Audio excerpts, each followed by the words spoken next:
some settings, so we're already live. You don't get a warning anymore? No, it doesn't have to determine broadcast server. Anything like that. Alright, looks like we're live on Twitter. Live on Twitch. Fantastic. Let's check YouTube.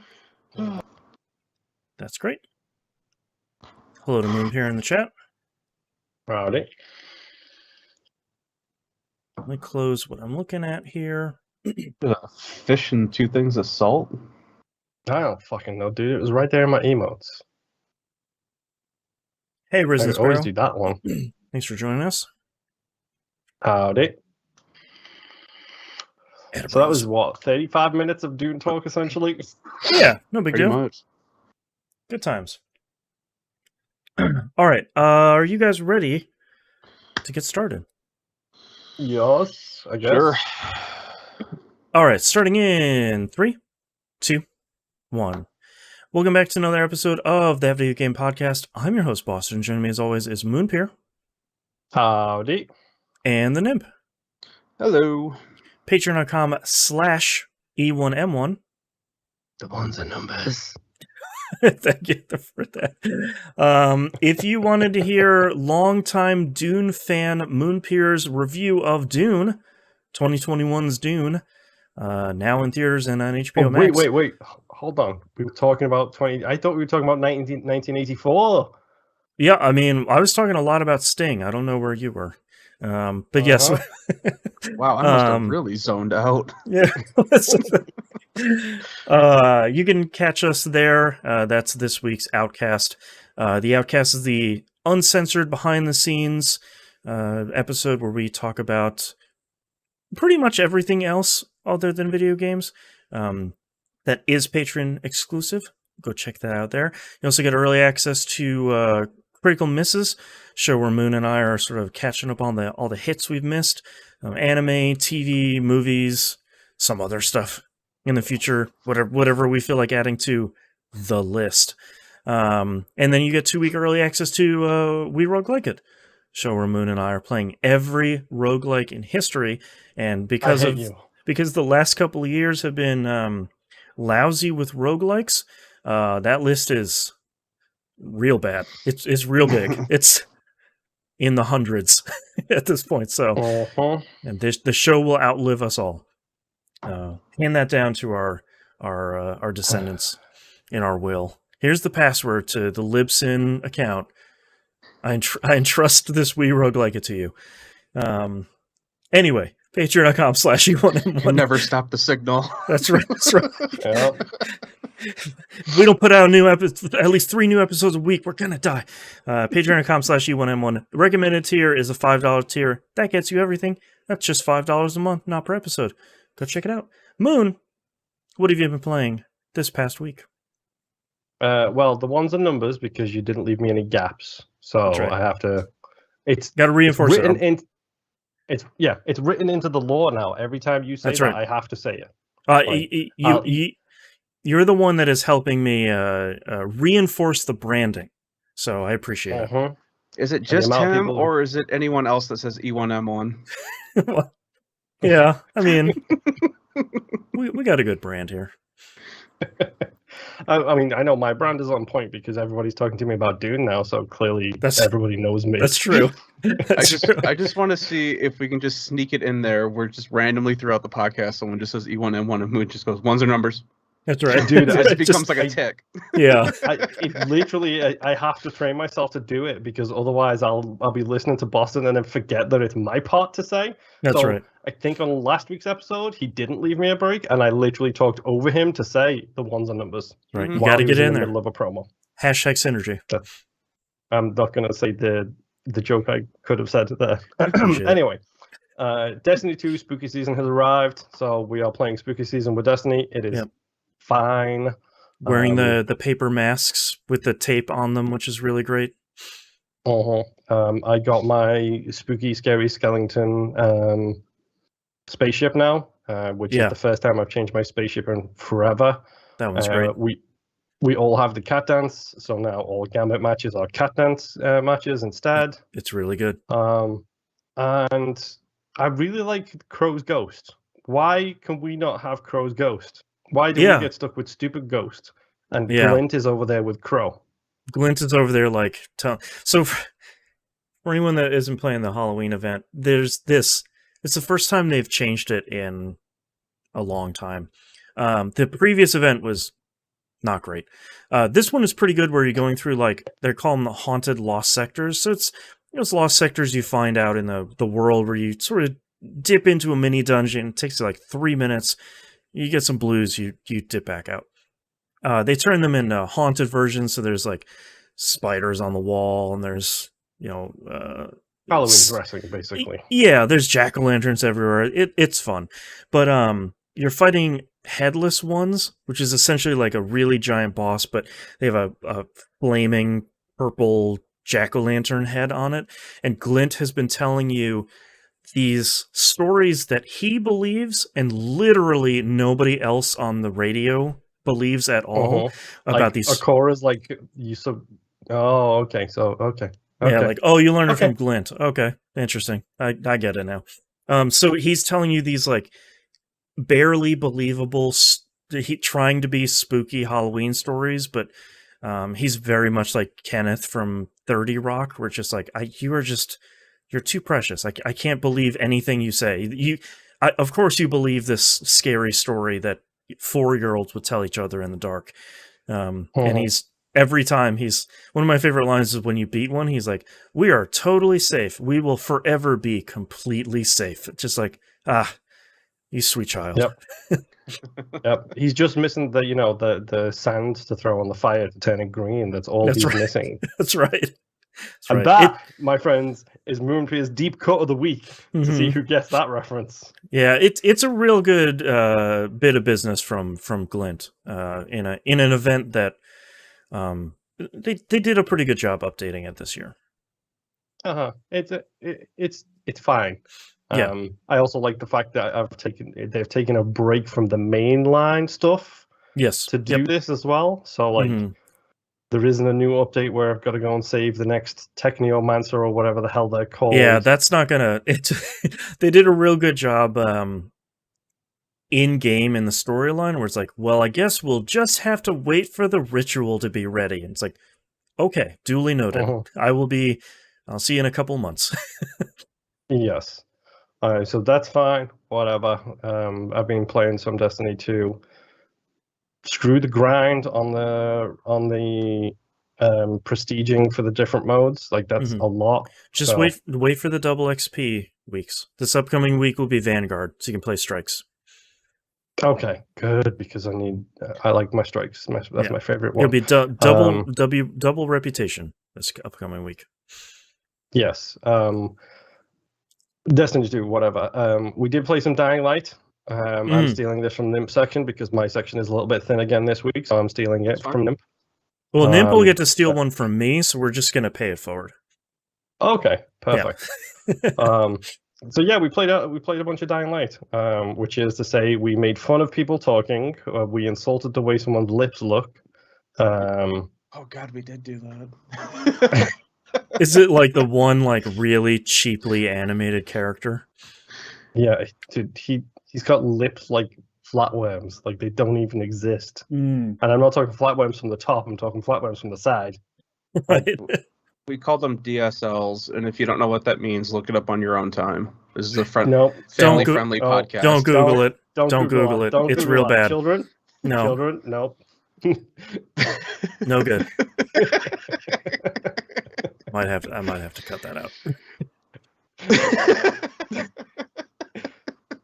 Children know how to Google Nimp. Surely you know this by now. No, that's right. I'm perfectly aware. And all they'll get is an explanation for what it is. I'm raising questions. Anyway, moving on. Dying Light is still really, really fun to play. Yes. We progressed a lot in the story. An idiot died because he's an idiot. And almost got us killed because he's an idiot. Yep, that's true as well. He did get us killed because they didn't explain the mission good enough for us. Oh yeah, so that's right. We were supposed to... Excuse me. So the guy steals C4. to blow up a building. It's already starting off great. Yeah. He hides himself. Everything goes sideways for him and his buddy. He hides himself into a train cart. We find him, and the dude just starts yelling, "You've got 5 minutes." And we all see the bomb sitting right there. And it's like, all right, so guy grabs the bomb, closes the trailer door, and Moon, everyone runs for the sewer, except for me, because I'm like checking the ground. And everyone's like, what are you doing? We got like 5 minutes. I'm like, I'm making sure it's not just sitting on the ground here for us to pick up, because it would be the dumbest thing if we run all the way to where we have to be and we don't have the stupid bomb. Mm-hmm. Guess what? 2 minutes later, the bomb wasn't on the ground, but we ran past the first pillar because there wasn't a great indication of where we were supposed to put these. We ran to and the it didn't say plant 2. Yeah. It said plant the bomb.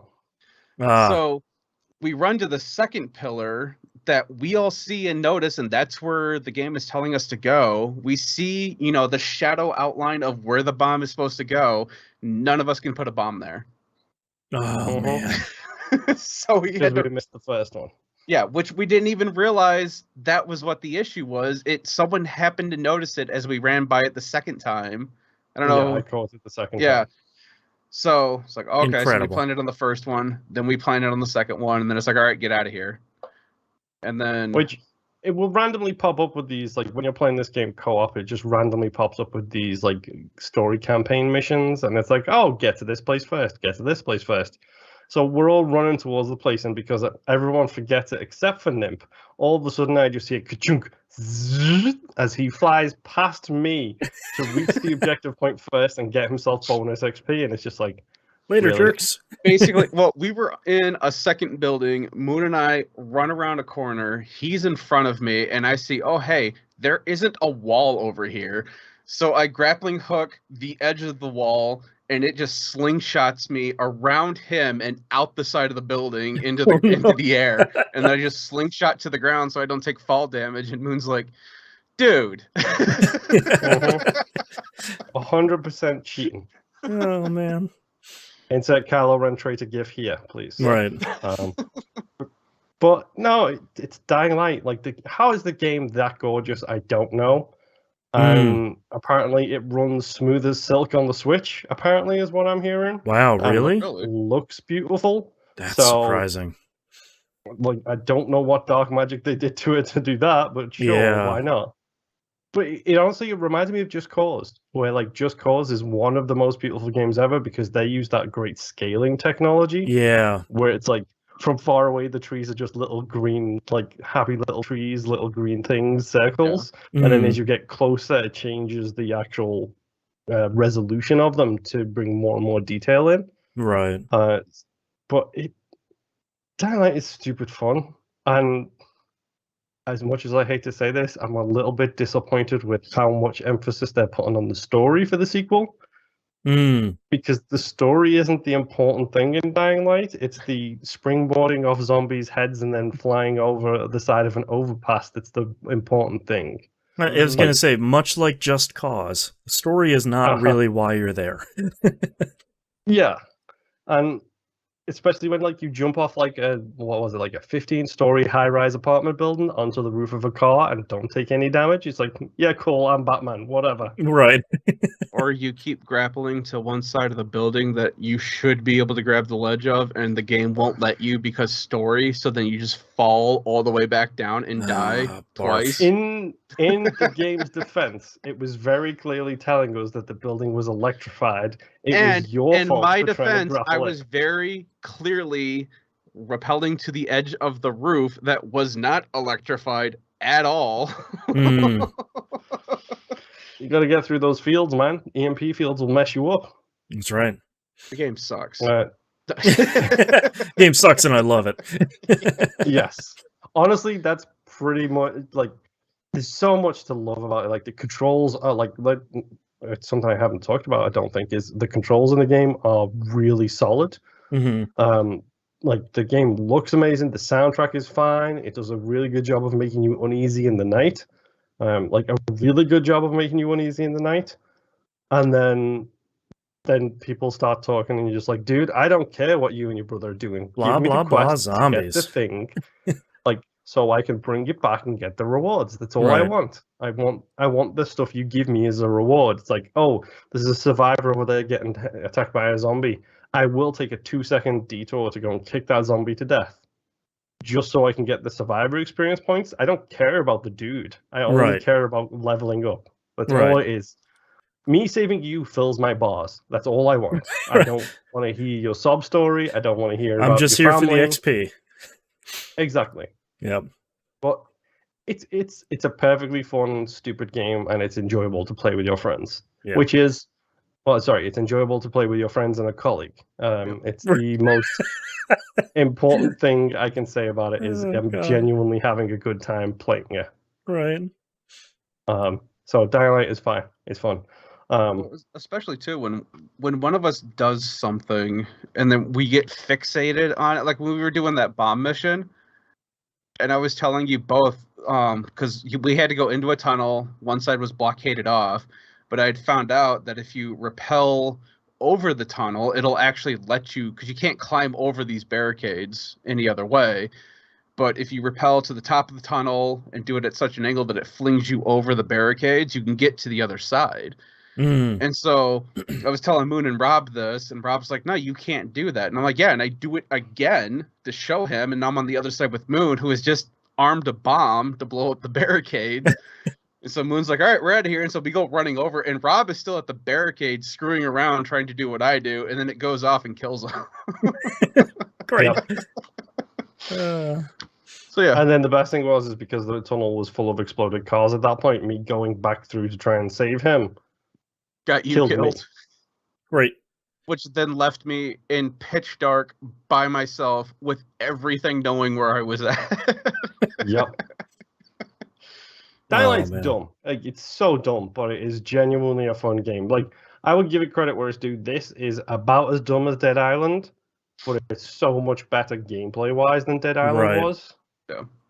Like, it's ridiculous. But yes. Anything else on Dying Light, Nimb? No, that was it. It's fun. Yes. The controls still screw us up when we haven't played in a while. Yes. Jump Especially is right bumper, and we all forgot it like within a moment of starting the game because we're all hitting A. And like, oh no, it's bumper. Never mind. I always mess up my kick button. I always start throwing flares down instead of kicking people. So it takes a second to get back into it. It does, but it's worth it, to be honest. And I'm glad I'm actually putting more time into it now because it's like this is one of those games that's like it's so great, and then stop playing it. Yeah. My next game this week is an interesting one. So back in April, we were doing the game club for Life is Strange 2, which I wasn't a part of that episode because I had to miss it for personal reasons. And did not finish the final chapter of Life is Strange 2. Okay. Or the final episode. So episode 5. If you want to hear what Boston and Musum have to say on that, go check out Game Club from April. In like one of our longest Game Club episodes. I was trying to listen to it before this episode so I could figure out what you two were saying. I don't have the time for this. Like an hour and a half. Yeah, there's a lot in that game, man. So just a very quick rundown here. I like the game a lot. I don't think it's as good as 1. I think Before the Storm is probably a little bit better. Yeah. For me personally, it's probably still 1 Before the Storm than this. I would agree with that. 2 is very good, but there are a lot of sort of foundational story things that I sort of have a problem with that we cover in that episode because all of them are spoilers, and it takes a long time to get there to address the criticisms. So starting episode 5, I was like, wait, is that David? Yes, it is. It's David. It's a real good moment. I was like, wait, I know that voice, I know that face, I know that name. Like, hold on. Is this who I think it is?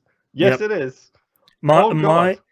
If you didn't make it to that part in the Game Club recap episode, my initial reaction to that is like, man, like, were you guys like running out of money? Like, this character model's the same. You've used this guy before. Like, this is like, what are you doing over here? You like, come on, man. And then it unveils, and it's like, all right, that was pretty good. Never mind.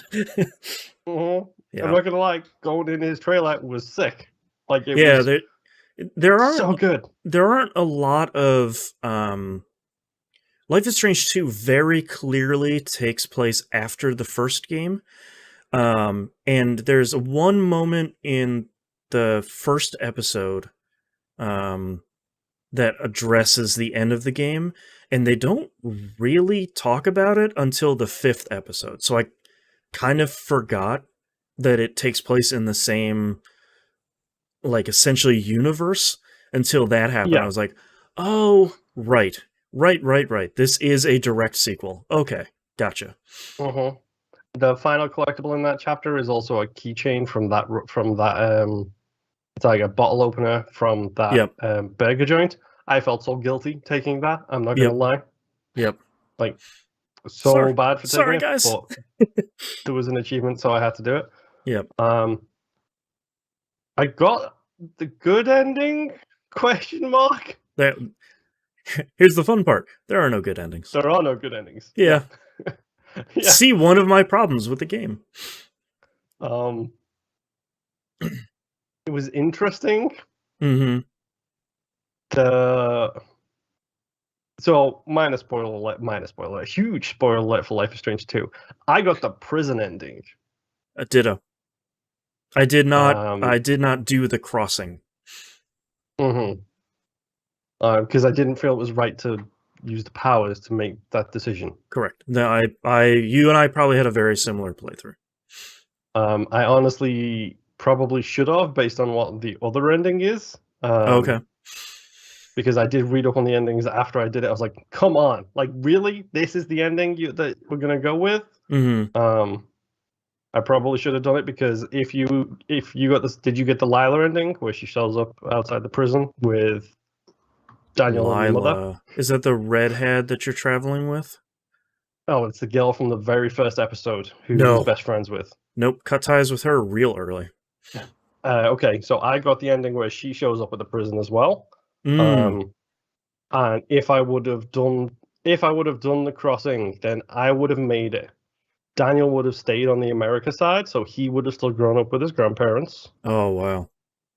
And I would have been free in Mexico as Sean.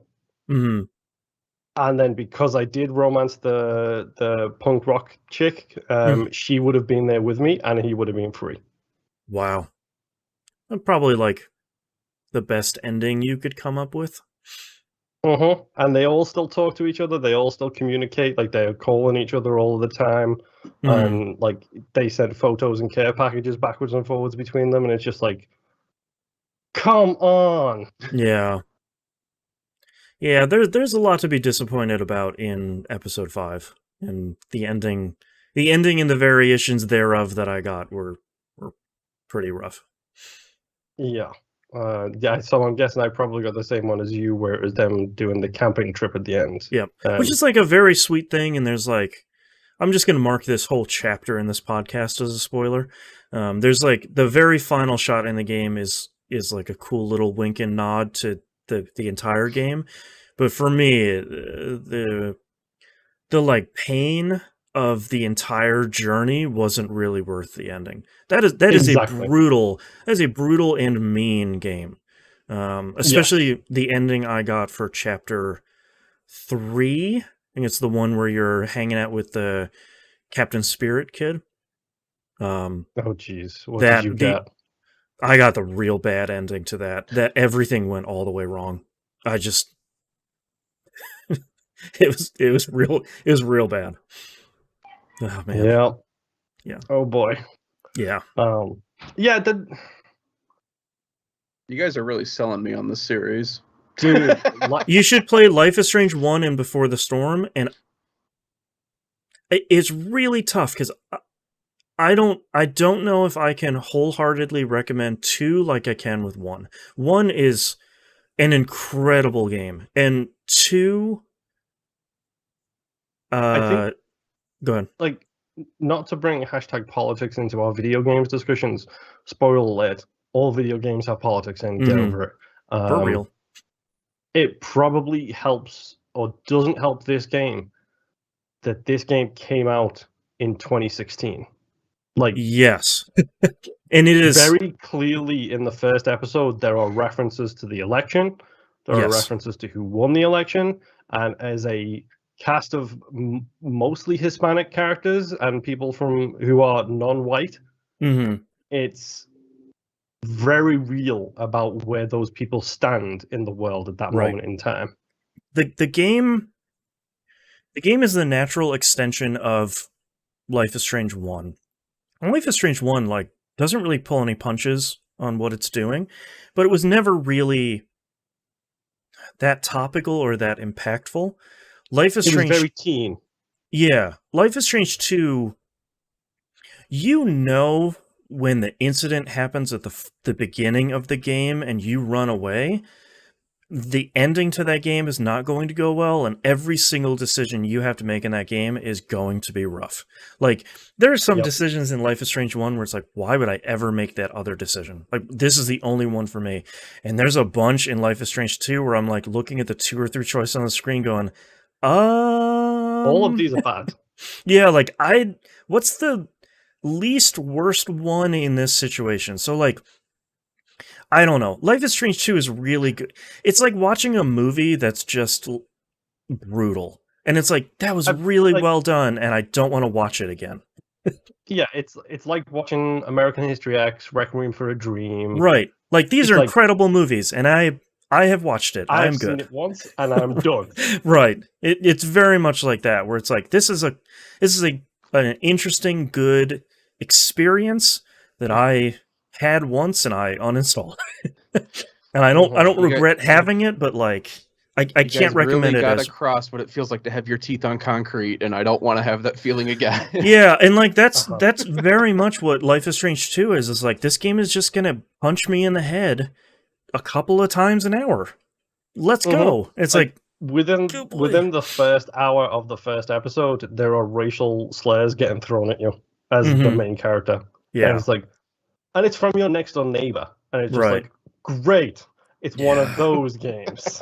Yeah, it's just, it's I don't know. If you like visual novels, you like adventure games, like it's a great game, and it's definitely an experience worth having. But don't go in it expecting like, woo, teens, totes, my goats, let's go. It's not Wonderwall and Butterflies. No, I made it through the Walking Dead ones. Oh, this is way worse. Oh, I know. I've watched people play these too. Yeah, like I was talking with someone this week about like how like this kind of game is probably the game that I'd be most invested in story-wise, because there isn't a lot to the games. It's mostly just the story. So how I feel about the games depends on the story. And I was like, Life is Strange Beyond the Storm is fine, but I know that thing's going to have a sad ending because you played Life is Strange 1. It's the ending of Titanic. There's only one way it's going to happen.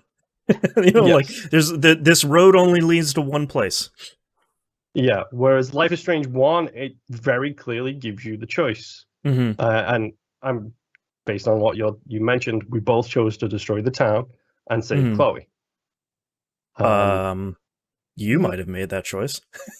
Wait, did you not? Did you save the town? Yeah, I saved the town.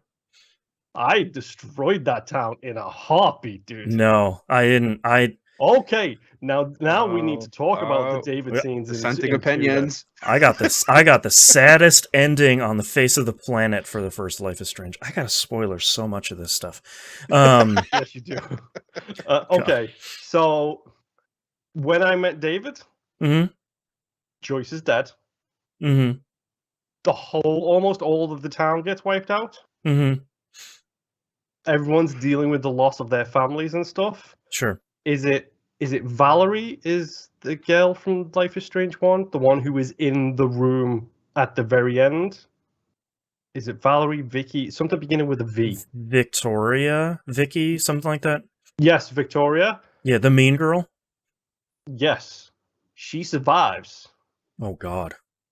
And she is writing letters to David to thank him for saving him. Whoa. Heartbreak. And and she is currently she's in therapy because she's having nightmares about what happened to her, and she's currently managing her parents' art gallery, who were in town and died in the storm. So wait, is in your playthrough of Life is Strange 2, is David not this surveillance-minded super weirdo? Nope. He is chill as hell. He is let the Weird. past be the past. He gives you advice, man. but he doesn't try and force it upon you. He did that, yeah. Like, don't get me wrong, he still does, like, he still tinkers in the surveillance stuff because, like, he gives you a police scanner to help with the journey Yeah, kind same of thing. on my playthrough, yeah. But, like, he is so much happier. Like, he's sad about Joyce, and, like, in his RV, there is a framed menu on the wall from the diner. And it's... Oh, no. My heart! Uh-huh. Well, I'm glad you chose that in Life is Strange 1, because Life is Strange 2 is way sadder in the 5th episode if you don't sacrifice the city. Joyce, continued spoilers. Joyce is still alive, and they are starting to reconcile after some how does he frame it?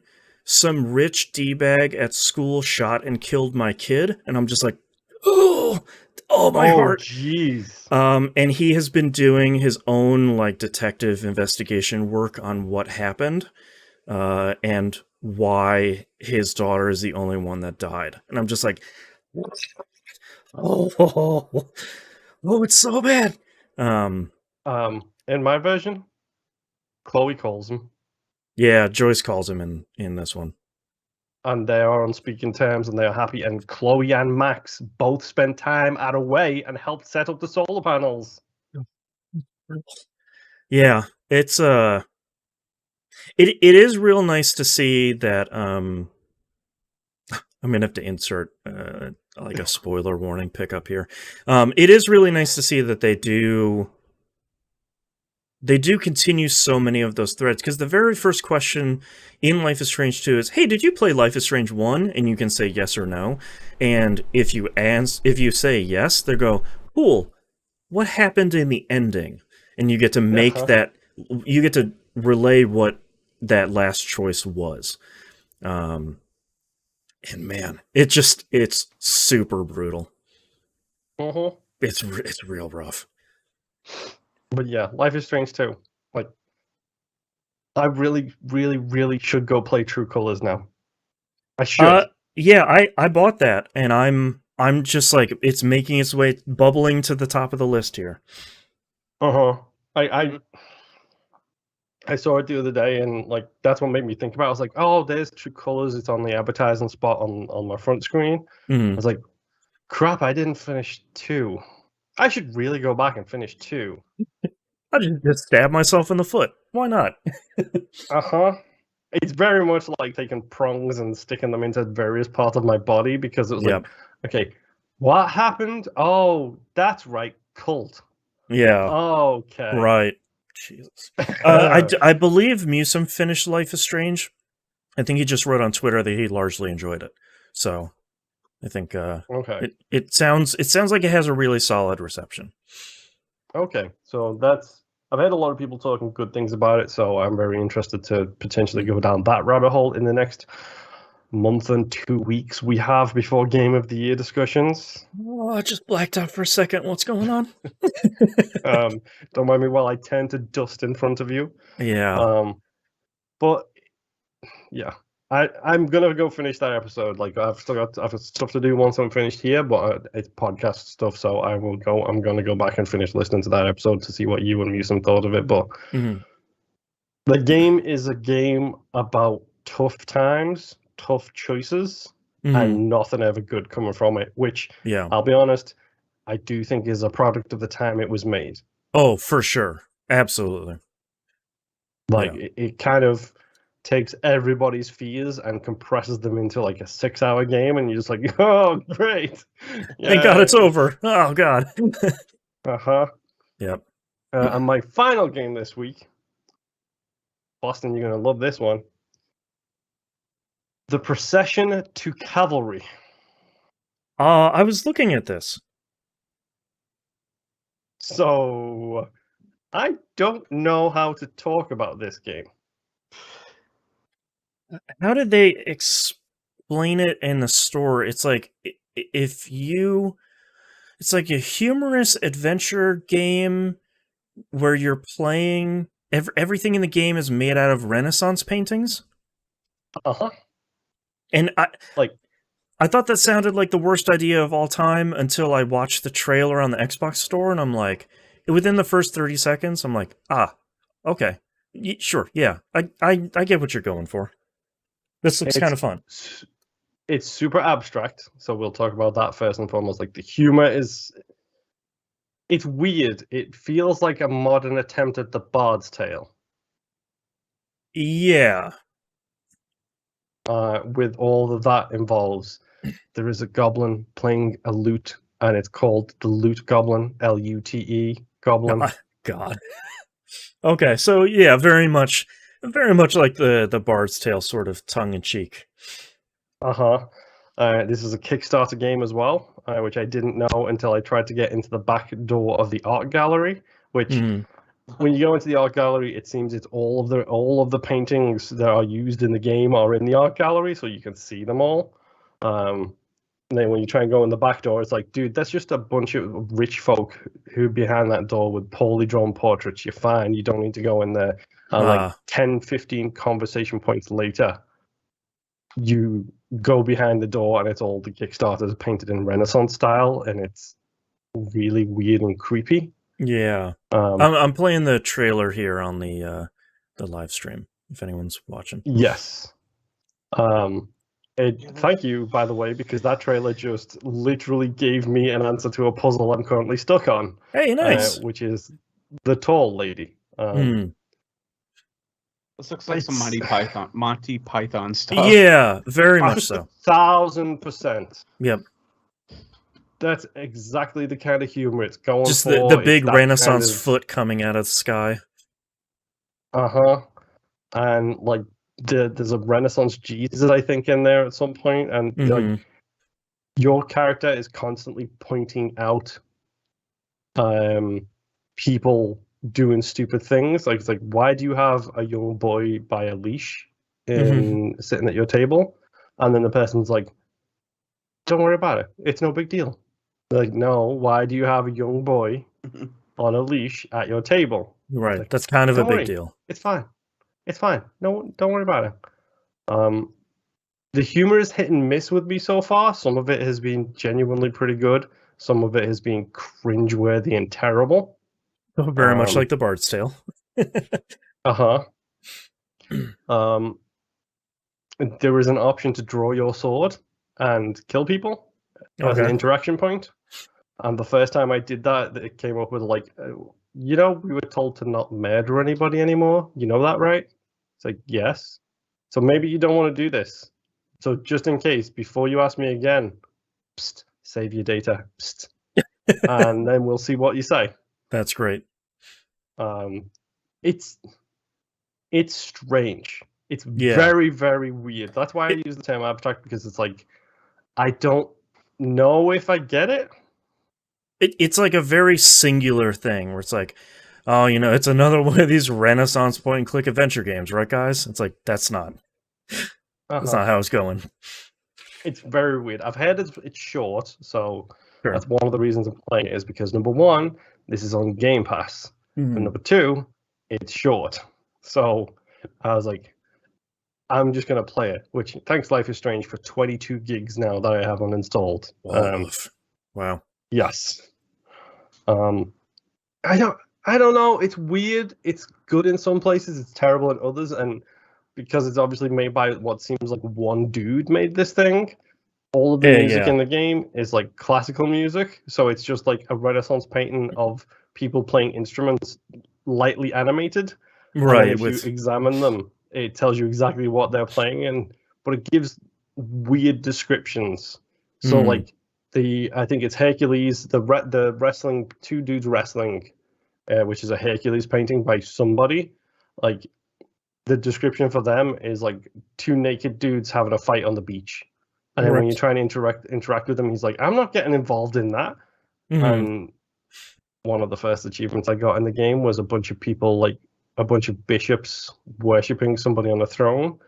And the hand interaction allows you to hit people. So I did that, and he walked up to the back of them and smacked them on the butt. And then immediately popped the achievement, Spank the Bishop, which is hilarious and terrible at the same time. Yeah. Worst part of the game, hands down, is the achievements themselves. Not that they are hard, not that they are difficult. It's just they're all an extension of the weirdness. Yes.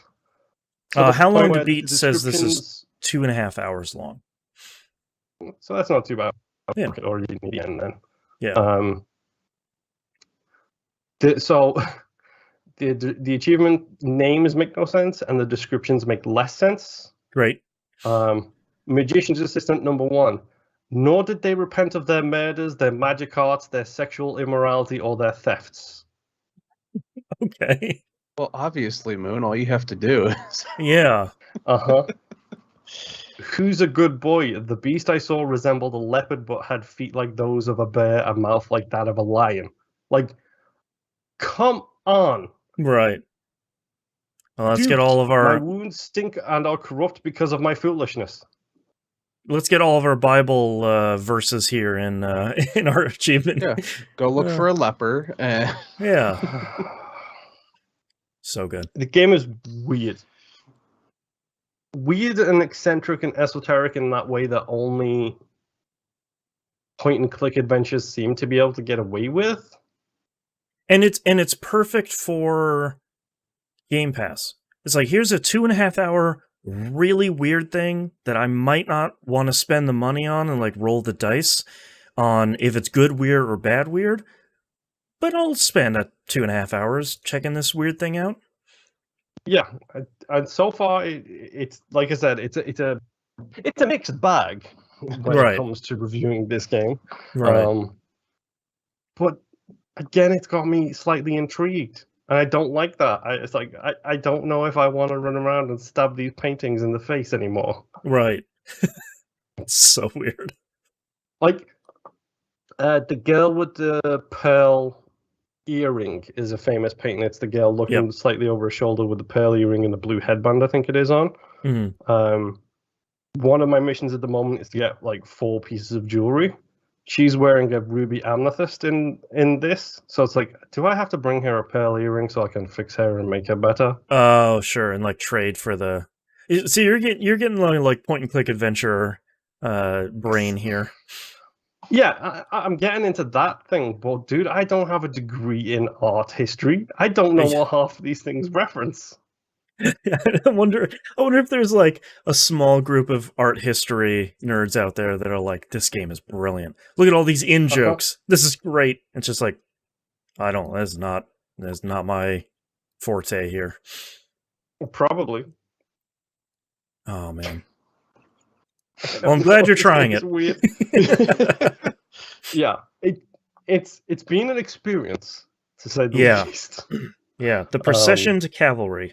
If anyone wants to go try it.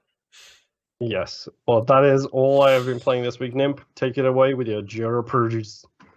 Okay. Well, I have a couple of things catch up from last week. Some things that I forgot to bring up because I was sick. With Back for Blood.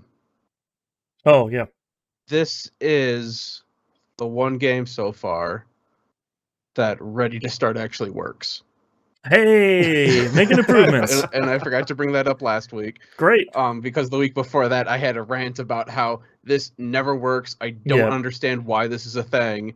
And then the following week, I find a game that, oh, wow, it actually works. So yeah, when it gets to that point in the download process, it lets you play the first level as the rest of it's downloading. That's all we want. Yeah. That was the Ready to Start promise. Yeah. So far, one game does it properly. Yeah. Next game that I forgot to bring up was Dancy Ace. Okay. I have no clue at the time what this game is, what it was. It looked like Boyfriend Dungeon with kind of the graphics and stuff. So I was like, okay, maybe it's a dungeon crawler. The description, it's on Game Pass. The description was not very forthcoming on what this game is. Apparently, it's a roguelike. I was about to say, this sounded familiar, and then I saw the cover, and I was like, yeah, that's a roguelike. Yeah. So I played this for a little bit.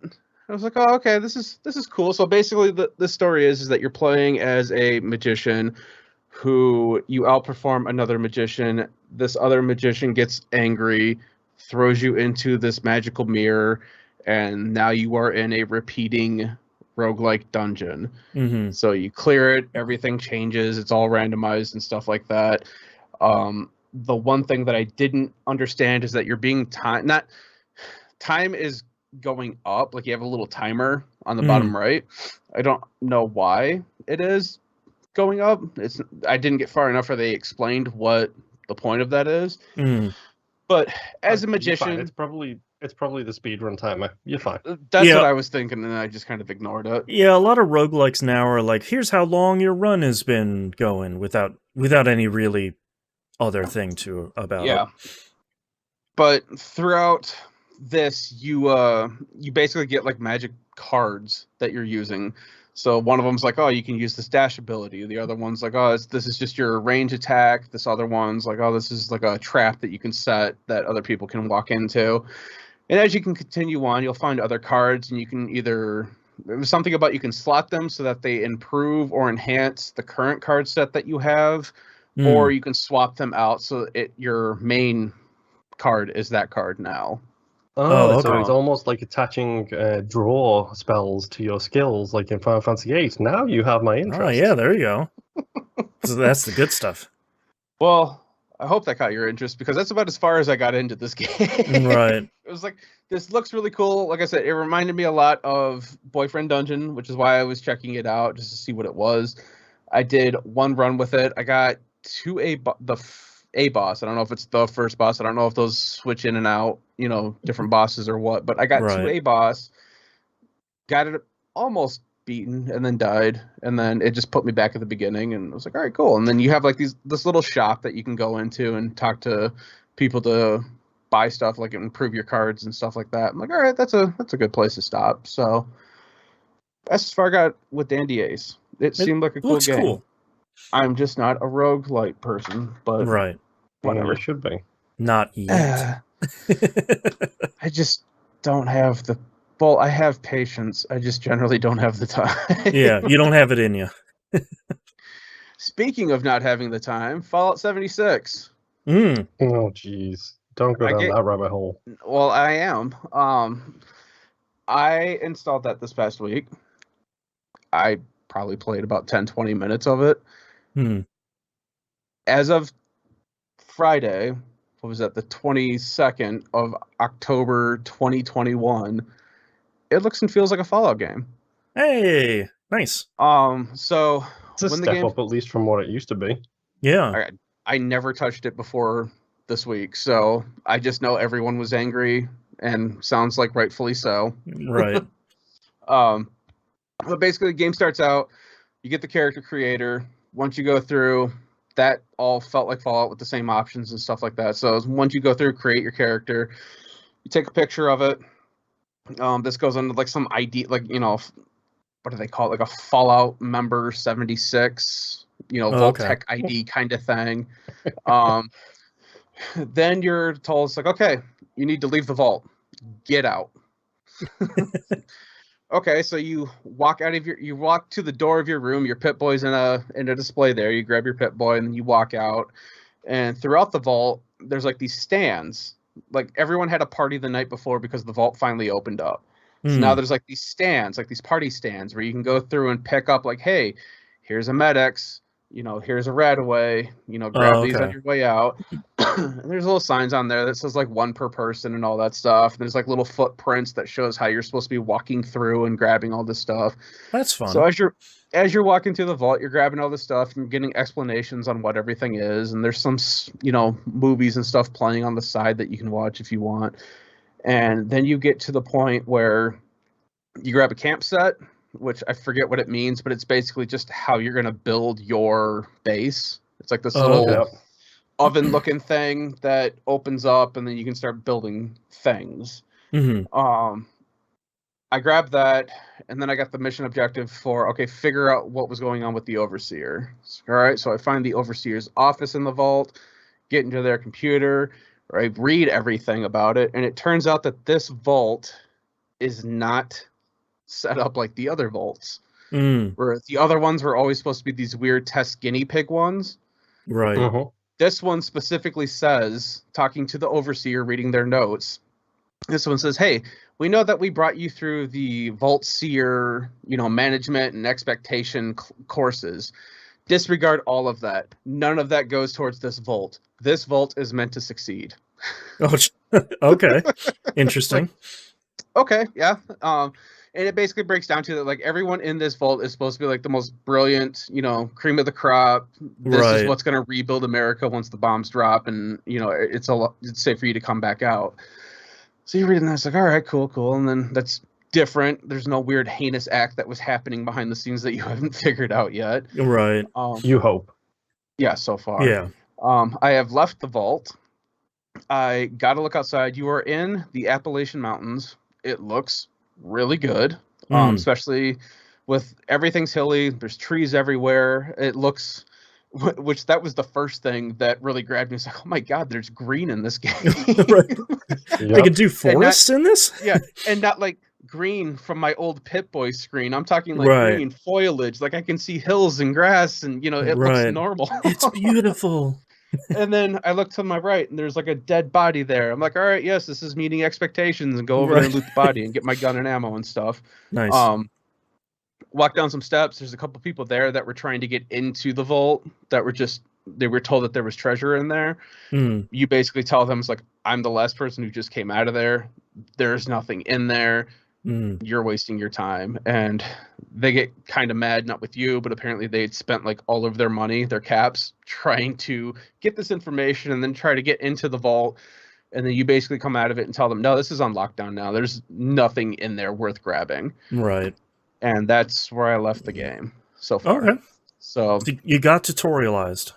Yeah. And like I said, right now, it feels and looks like a Fallout game. Yeah. So I might check it out a little bit more, see where it gets.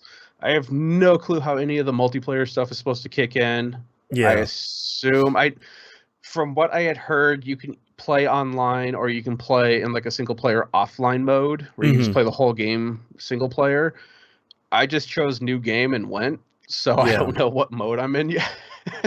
I don't know. I keep hearing every time like a big news story comes out about Fallout 76, everything I hear about it is it's in a pretty good spot now. So it seems like it's doing okay. Yeah. Like they stuck with it long enough to kind of get it into a solid place. Like I said, first 10, 20 minutes of it, it feels like a Fallout game. Maybe the next 10, 20 minutes, I'm like, no, this sucks, and I deleted off my Xbox. Yeah, you get to the first town, and they're like, look at all these level 400 people. I was like, nope, peace. Oh, yeah.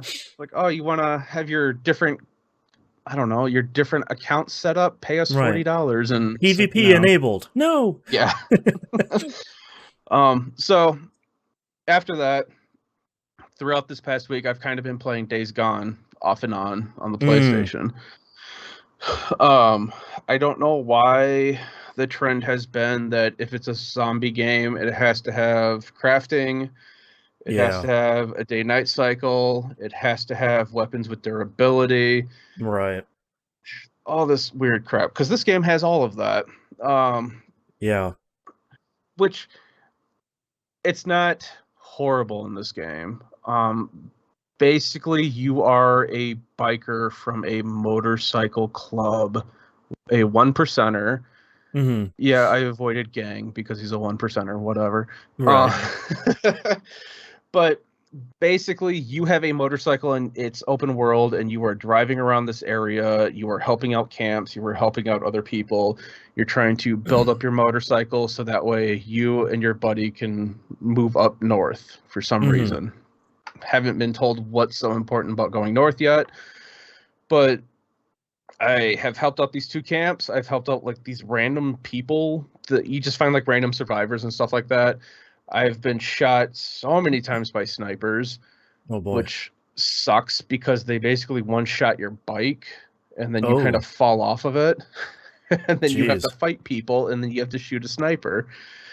Whatever, but the main mechanic is you and the bike. Excuse me 1 second. You're building up your bike. Your bike has fuel, and it has like durability. Mhm. The durability is only based on if somebody shoots it, or if like an animal attacks it, or somebody else attacks it. Other than that, it's not like, oh, you've ridden it a quarter mile and you've lost like 20% durability or something like that. Okay. That's what the fuel's for. Right. So this also has a fuel tank that you have to fill up, which I will say this: to repair the bike, you need scrap, and obviously you need fuel to put in your bike. Mhm. None of those two things are difficult to come by in this game. And Yeah, I've heard good things about this game, largely because both of those things are in ample supply, and then there's apparently like a part of the game where you get some upgrade or something where that stuff kind of just doesn't matter anymore. Yeah, and the loot that you find in the game, after a while, it repopulates. So Nice. if you're looking like fuel cans, Mm-hmm. there's two places you can find fuel or fuel cans. If you find a tow truck anywhere in the world, that tow truck will always have a fuel can on it. Oh, nice. Gas pumps, you will always be able to, get fuel out of the gas pump and into your bike. Oh, okay. Your main campsite that you have at the beginning also has a fuel pump in it. So, oh, nice. If you're running low on fuel, when you fast travel, that uses fuel and it uses time, which I'll get about time in a little bit. So, I mean, you can fast travel to like your camp or a different area that that you had found fuel in before, and you can just stock up on whatever you need, get the fuel back up, and just take off and go. Oh, nice. The time so far hasn't mattered for me in this game yet. It has a day-night cycle, but it doesn't do like the normal thing of, oh, it's nighttime, so everything's harder. It all seems to be the same, no matter if it's day or night so far. I don't know if there will come a point later on, because I have an understanding that there will be harder zombies that will show up. So I don't know if they play a part in the day-night cycle or not. Oh, that's the other thing too. They don't call them zombies, they call them freakers. And apparently this was a thing on the publisher side because they were really against calling them zombies because they're not zombies. Guess what? These are zombies. Yeah, like no matter how they became afflicted, they're still zombies. Yeah. Playing this game though, I have really enjoyed and the fact that you have a bike, so you can just drive around and go wherever, which is kind of scary at the same time too, because you don't start out, you're not walking around with like an M16 and a full tactical armor. You're just some biker dude who has like a knife and a 9mm. Yeah, and a jean jacket.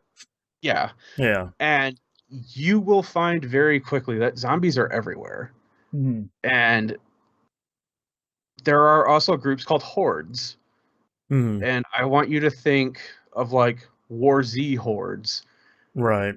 Where it's not, okay, yeah, there's like 10 zombies and that's a horde and that's hard. No, there's literally like 40 running at you at once. An actual horde of zombies. Yeah. And that's kind of scary sometimes, which luckily you have a bike. The thing that kind of sucks about having a bike is that if you drive too close to a zombie or to a person, they will jump at you and they will probably knock you off your bike. Oh, okay. So you have to be mindful of that. And then, of course, you fall off your bike takes damage, all that fun crap.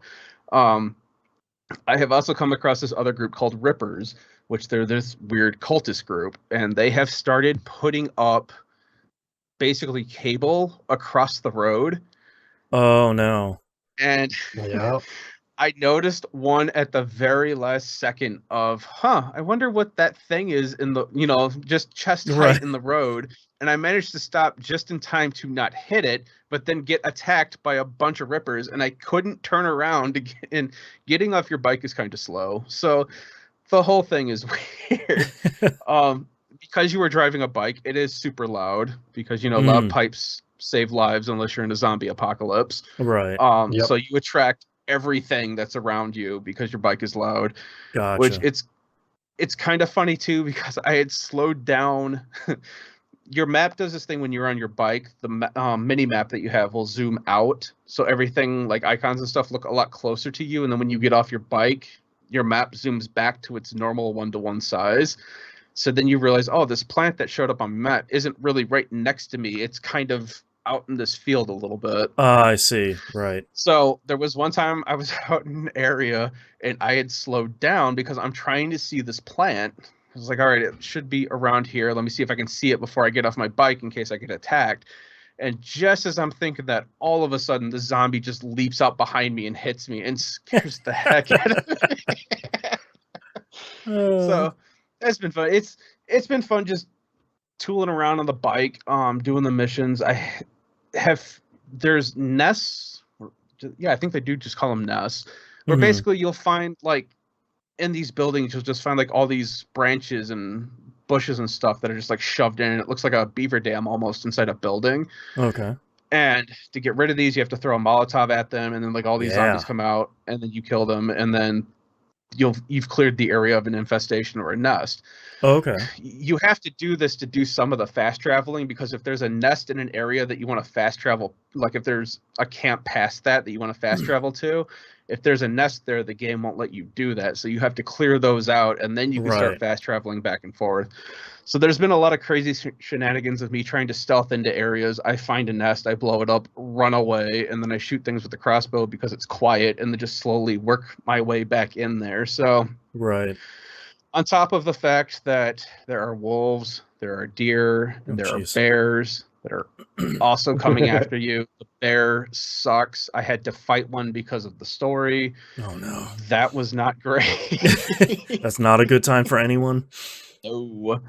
But yeah, I'm really enjoying the game. It's fun to just kind of sneak around with a crossbow and cause havoc against living or dead, and then just finishing them off with the nailed bats. Right. My last game for this week, which is going to be going into Boston stuff, is Dungeon Encounter.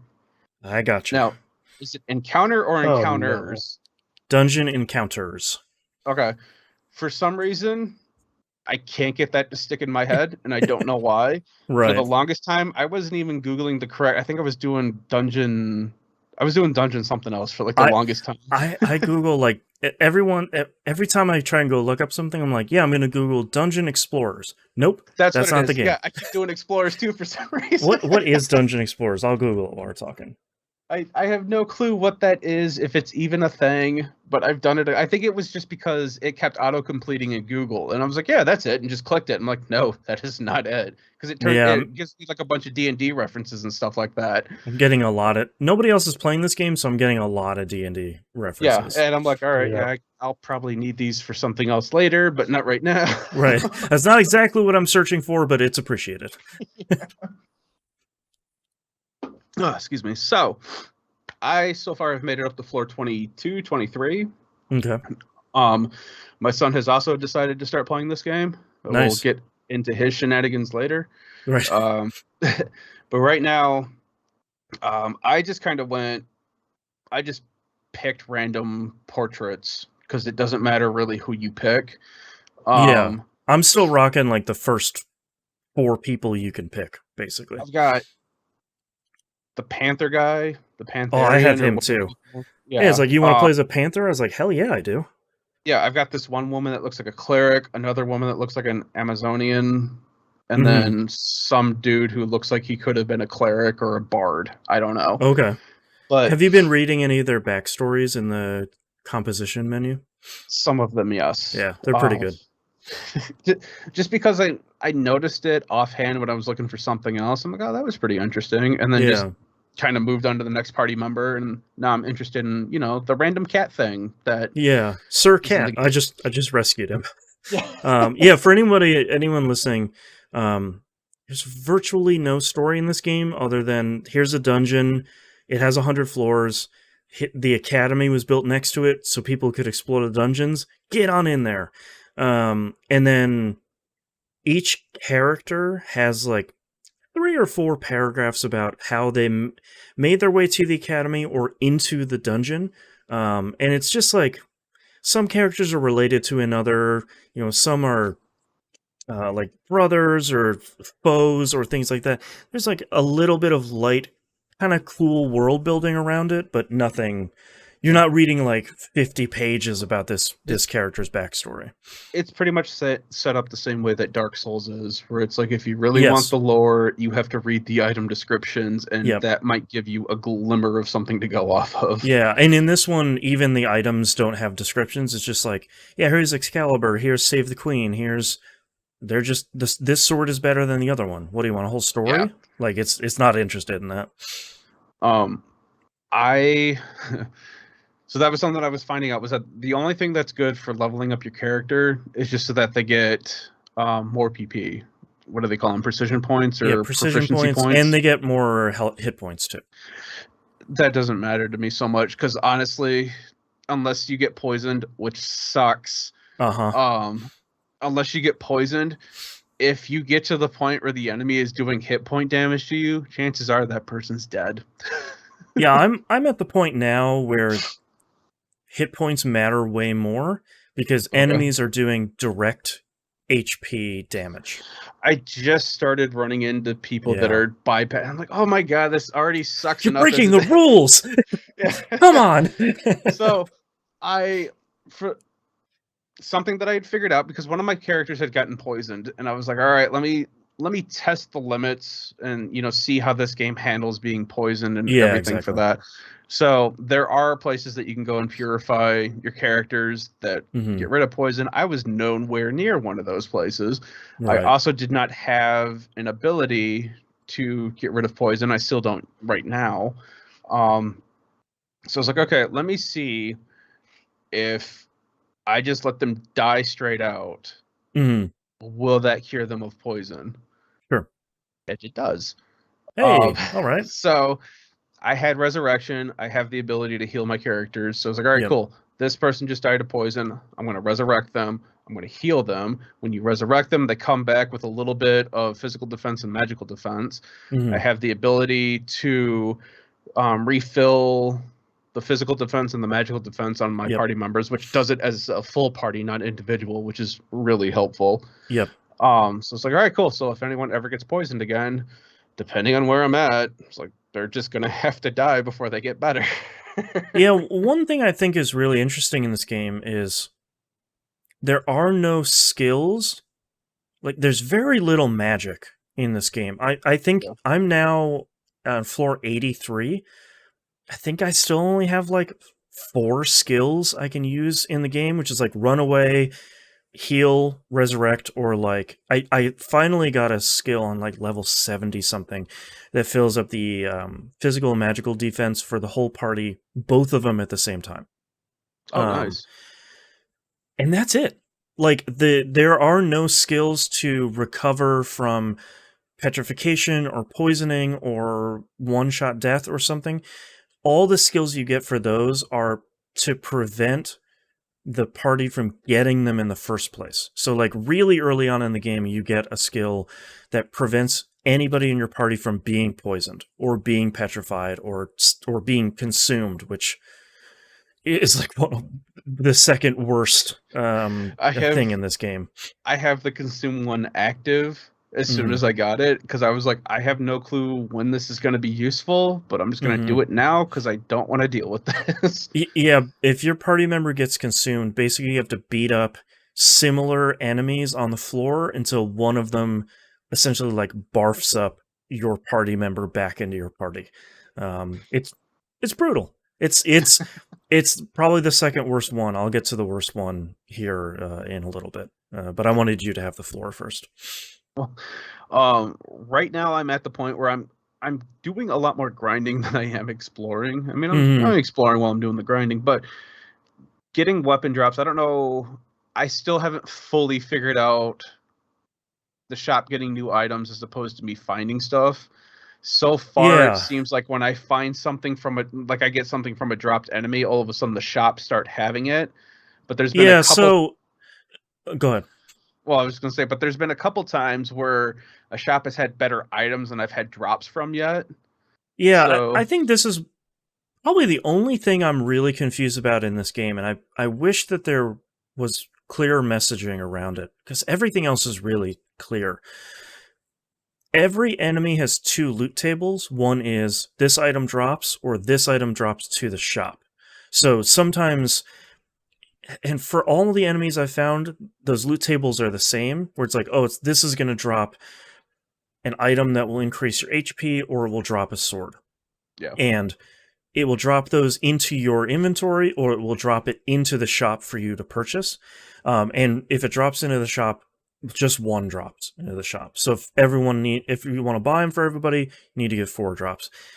But it's never ever clear if an item, if in like the post results screen where you get your XP and your money and all that stuff, every once in a while I'll say like, oh, an item dropped and here's a sword. That's very clearly like, oh, that's a sword I got in my inventory, now I can go equip that. But there doesn't ever seem to be an indication of like, this enemy dropped an item to the shop, new stuff is available in the shop. For some reason, there's just no message for that, which is really confusing, because I would be more than happy to like hoof it back up to the nearest 2-way portal, go back to town and like upgrade my armor if my armor's in a bad spot. Well, and that's kind of where I'm at now, where I was having an issue where I had just gotten everybody new weapons, new armor, and then I went like a floor or 2 up, and all of a sudden, like, I'm not doing a whole lot of damage. Like, I'm still doing... Your damage never goes down. If your sword says it's going to do 600 damage, it's going to do 600 damage. Yep, each and every time. Yeah, unless there's like a specific thing that says, oh, this machine's flying, you try to hit him with the sword. Right. Well, guess what? You missed. Whatever. You know, that's one thing that I think is really interesting about this game is you have a sword that does 600 damage. You will hit every time. Yeah, there's no like hit chance. There's no crit chance.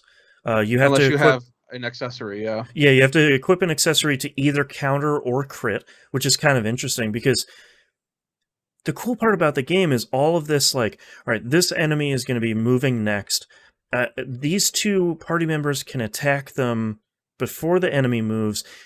They can both do 600 damage. It has 400 armor and 300 health. So if both of them attack the same one, I'll take care of this enemy guaranteed before it takes its next turn, and then I can move on to the next person. So part of what I find so interesting about dungeon encounters is you're always doing this math of like, all right, these people's attacks add up to this number and subtract this, and it's like that's the majority of the game, but this like back and forth kind of like, oh, well, I'll take this hit from this enemy because it only does physical, but this one does magic, and I have no magic protection anymore, so I have to prioritize this one. Like, it's this cool... Or it's even like, it's even just trying to prioritize, okay, this guy has a turn coming up, I have 2 people that are coming up before him that can take it out. This other one has a turn like right now. I have 1 person, but it's not going to be enough to take them out. Right. So I might as well just let that one hit so that I can take out the other one and stop it from damaging me. And yeah, it's a fun old school feeling that I haven't had in a very long time of just doing that time management of, yeah, that guy is going to hit me, but I can kill the next 2 monsters before they attack me again, which negates the damage they would deal me. And yeah, and it's a game, man. it's really neat because like in most Final Fantasy ATB games, you don't get the enemy's ATB bar or number. So it's a lot of like, well, okay, the enemy attacked me, whatever, it's an imp, like it did 2 damage, I have 4,000 health. But in this game, you get to see the bars of the enemy and their speed. So the speed value on your party members and the enemy dictates how fast their bar fills. If they're like speed 60, it fills relatively fast. If they're speed 120, that thing is just filling up nonstop. Same with enemies. So like you can kind of get an idea of, all right, I can probably fit like 1 more attack in because I have speed 75 and the enemy has like 66. I bet I can like squeak 1 more attack in. I probably don't need to heal. I probably should because that's a smart choice, but I'm going to attack them. Yeah, you know, exactly. Like it's really riding that razor's edge. Yeah, and it's really great. The other thing that I like, and dislike at the exact same time is the fact that there is no carryover for damage. So if you get attacked physically, one of your characters, and it completely wipes out their physical defense gauge, like say you only had like 100 points left and they just did 1,000 damage to that character, it's not carrying over 900 points to their HP. It's okay, their physical defense gauge is gone. That's the end of the damage. Right.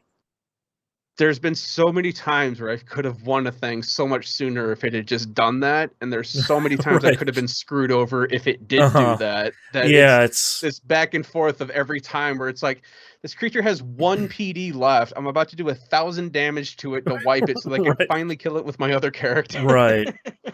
Yeah, I hit level 83 this week. I found a couple of really great upgrades. That are doing some pretty significant damage.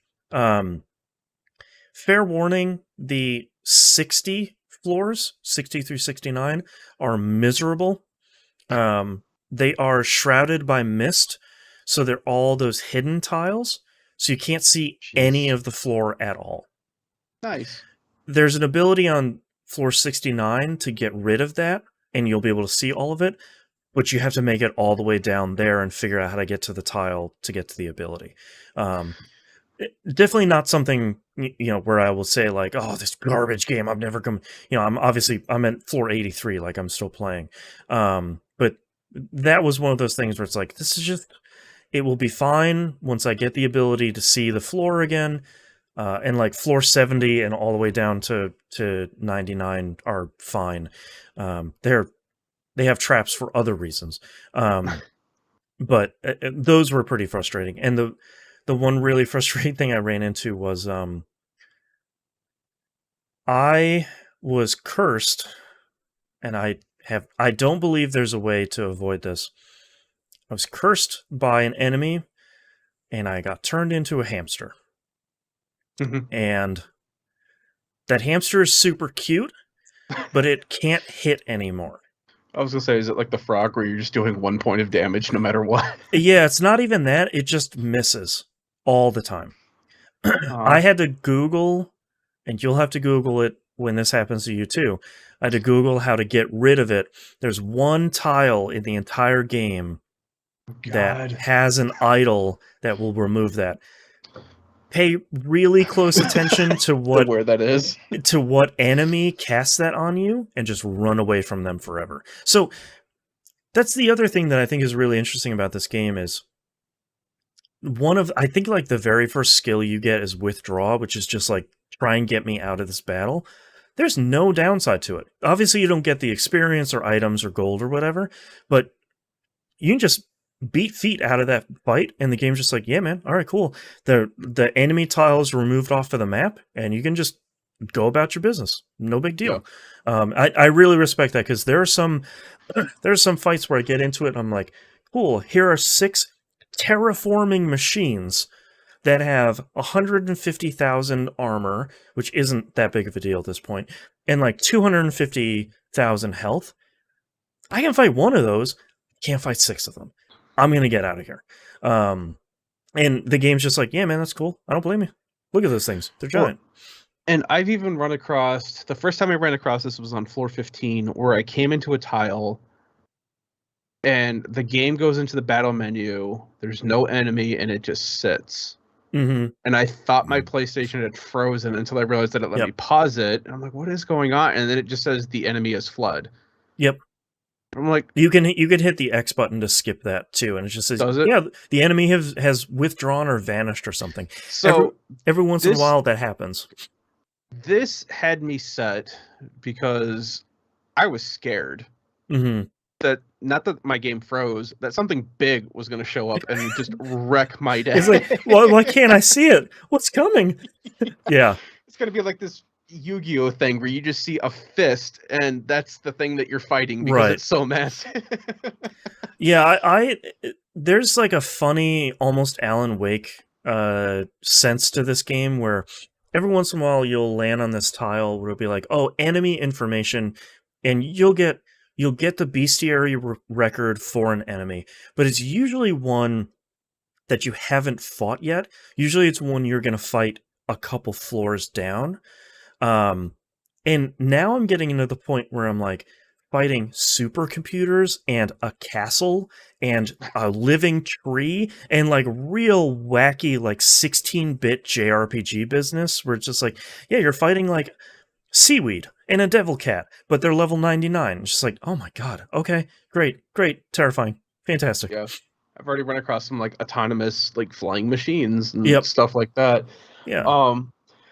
But I will also say, so like I said, my son had started picking this up, and I didn't realize it at first until he started talking to me about it. And he had let me know that his first party had died. Same with mine, yeah. So I had told him, I haven't had a party wipe yet. It's going to happen. I know it is. But, yeah. So I was explaining to him, I'm like, I don't know specifically what you need to do. This is what it sounds like you need to do. So just go do this, get your new party, go get your old party and all that stuff. And then I talked to him the next day and he's like, yeah, I had another party wipe. I'm like, well, that sucks. Do the same thing that I told you to do before, get your old party and all this fun stuff. What I had been finding out today after talking to him about him having a third party wipe is that every time he dies, he completely restarts the game. Oh no. So he just goes back and does a new game. Right. Floor 0. Here we go. Yeah. And I'm like, no, dude, all you have to do is get your level 1 characters. Just the easiest thing for you is go back to the first floor, work your way back down so that you're get 4 more people. Party up. Yeah.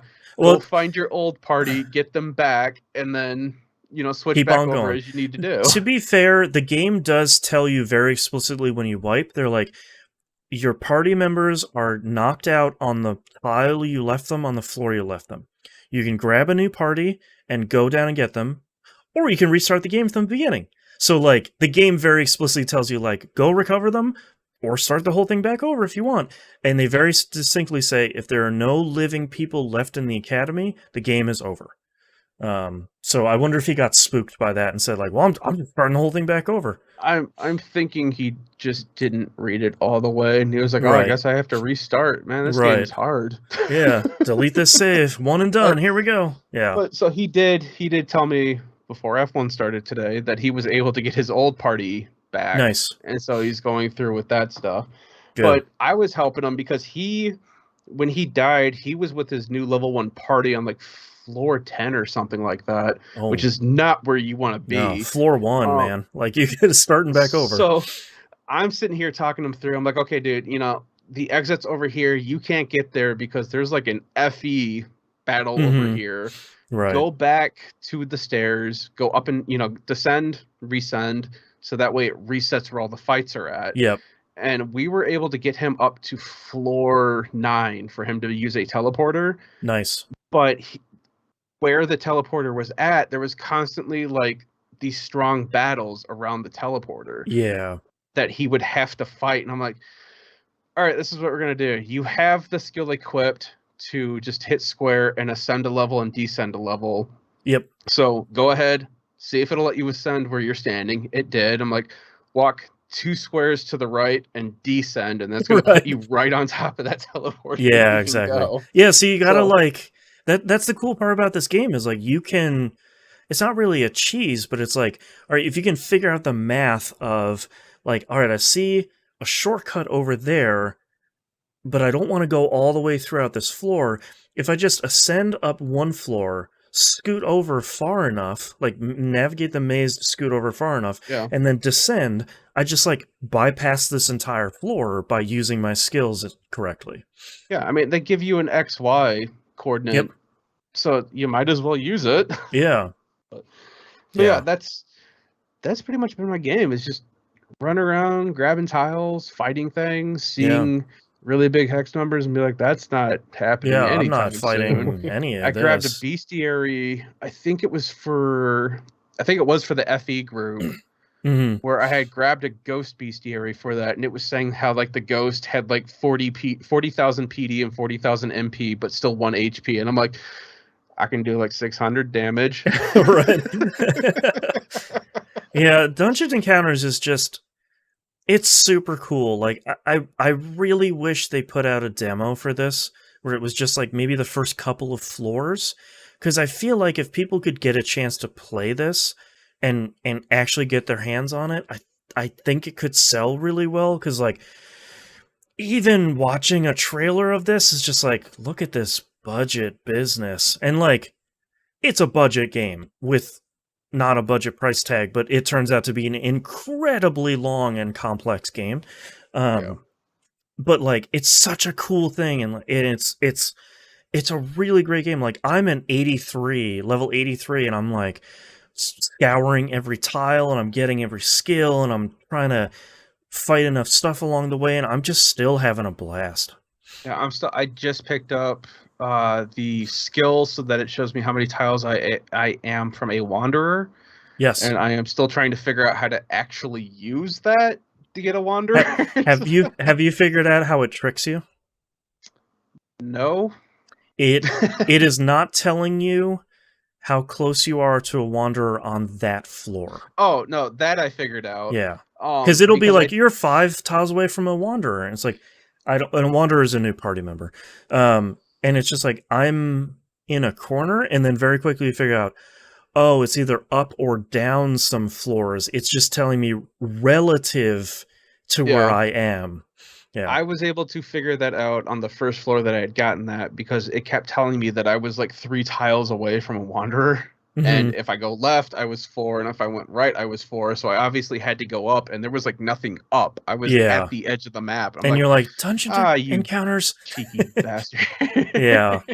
But yeah, I'm having a lot of fun with it. So. Yeah, it's great. I'm enjoying it. I'm glad I took the leap on it. I'm enjoying it way more than I was expecting to. And I don't know how many hours I've put into this over the last 2 weeks. It's a lot for just being $30, and I'm getting into some really tough stuff. I accidentally fell down a trap hole and went to like floor 93 by accident, way before I was ready. That's some for real business down there. So like, I'm not even ready for any of that stuff yet. I had read a comment when I was trying to look something up that apparently somebody had used to send a lower level, and they were on like floor 60 or something like that. And the specific grid spot that they were on, there was absolutely nothing below it. So they fell all the way through the tower and died. Yep. Yeah, there's like a greater dissension where it's like, it will send you down however many floors it takes to hit another tile. And so like that could be 2 or that could be 32 floors. And the game is just more than happy to like yeet you down to floor 97 and be like, good luck. Yeah. Hope you have ascension. Yeah. Yeah, I would so far, unless something weird happens on floor 100 or whatever, I'd be completely cool with them just being like, hey, for $20, here's like another 50 floors or something like that. Yeah, totally. Like, yeah, the numbers keep going up. Here's more items. And here you got a cat and a dog already. Like this, the dog has a sword in its mouth. Let's go crazy. Yeah, Dungeon Encounters is great. That's all I've been playing this week. I played a little bit of Everspace 2. The early access version of Everspace 2, All Hail the Gunship, came out on Game Pass for PC this past week. So I installed it on my PC and went through a bunch of the tutorial stuff. Moon, you'll be surprised at who the main character of Everspace 2 is. It's the dude from Everspace 1. Well, you know, once you've reconfigured your DNA sequencing, then that should be all fine. Yeah, for a lot of people, you're probably not that surprised that the main character of the second game is the main character of the first game. It's a little weird for that to happen of the first one, because the whole story conceit of the first one is you're a clone of like this super pilot, and every time you start another run, it's a brand new clone being born. So I was gonna say, because wasn't the end of the game getting rid of a facility? Mm-hmm. Yes. Yeah. But then the way you get rid of the facility is you need to, and this is one of the reasons we liked it, because it has to be like an exact genetic match or something to destroy the facility correctly. So then when you die you get there the first time and you die, you respawn again. And it's like, well, you need to strengthen your genetic like stability basically to make you last longer. So then it gives you things to collect on the way to the last boss again. Yeah. Just to go and you've got to collect a certain number of them to make it to the end. So clearly he was successful, Boston. I don't know what the... Yeah, nobody's really happy with you having done that in the first game. They make that very clear at the beginning of the second one. So you are hiding out as a G&B employee, which is also wild.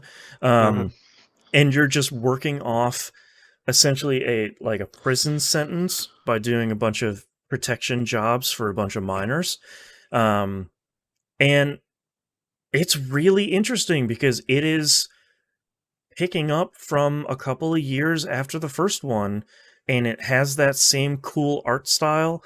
It has pretty solid voice acting again. It looks astoundingly gorgeous like the first one did, but just, a couple of years more of engine work. And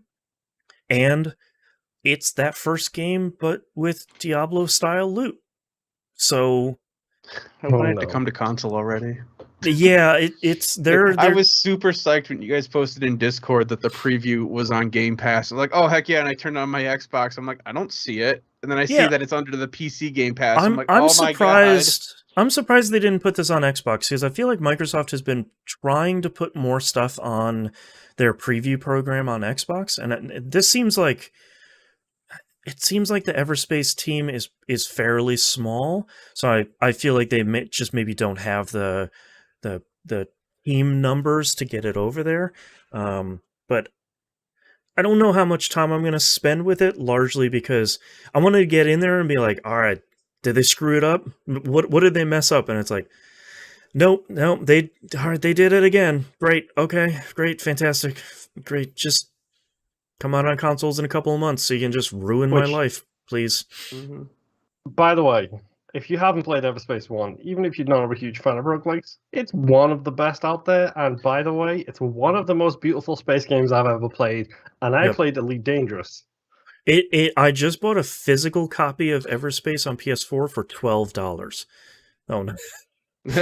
Moon's wearing his Elite Dangerous shirt. Yeah, Everspace 1 is really, really good. I feel like they one of our biggest problems with Everspace 1 was the control scheme. The default control scheme was not it was terrible. Great. It was terrible. Yeah, control scheme C I think was the one we really liked. The default control scheme for Everspace 2 is way better. It's not control scheme C, but it's one of those ones where it feels very natural out of the gate as opposed to Everspace, which is like, how do I make my ship go up and down? Is that a thing I can do? Oh, there we go. Okay. All right. Now I got it. All right. Yeah.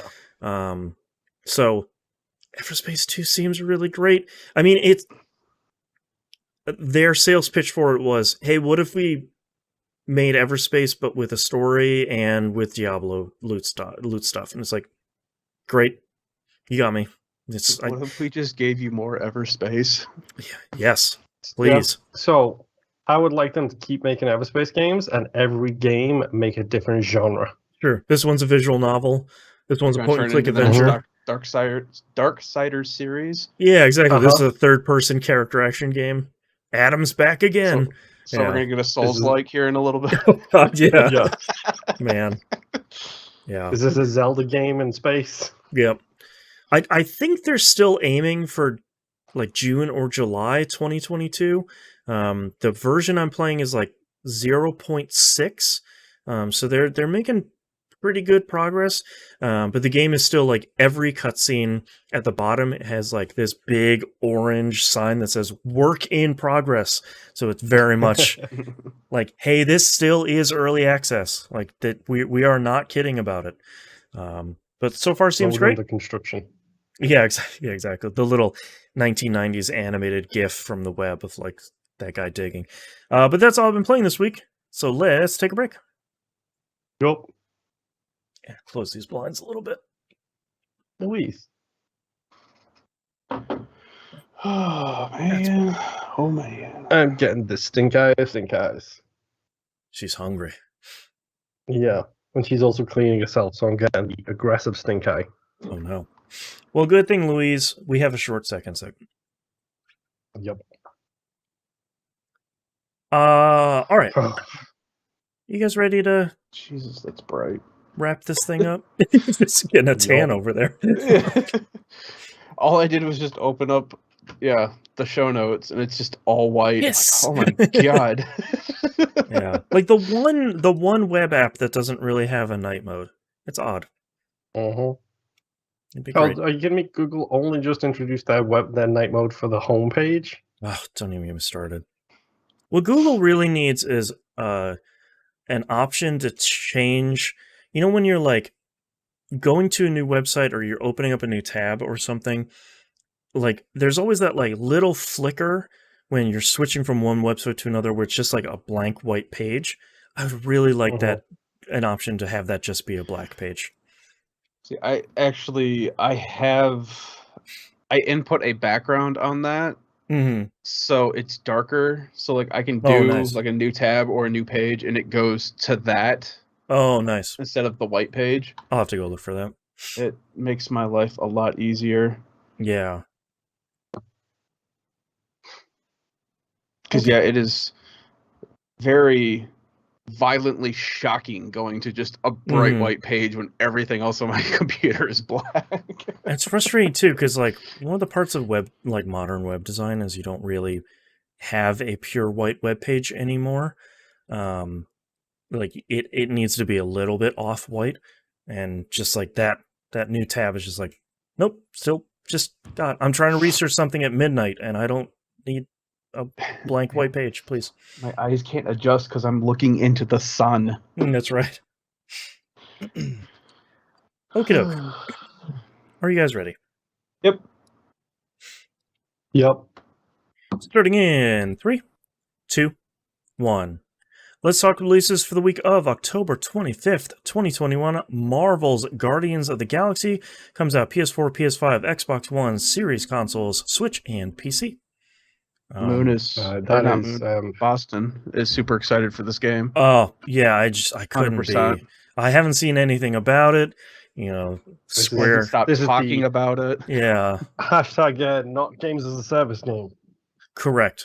From what I understand, this is a single player sort of level by level based. I don't know. Like, I feel like Square did this game real dirty at E3 by being like, all right, here's our 40-minute presentation.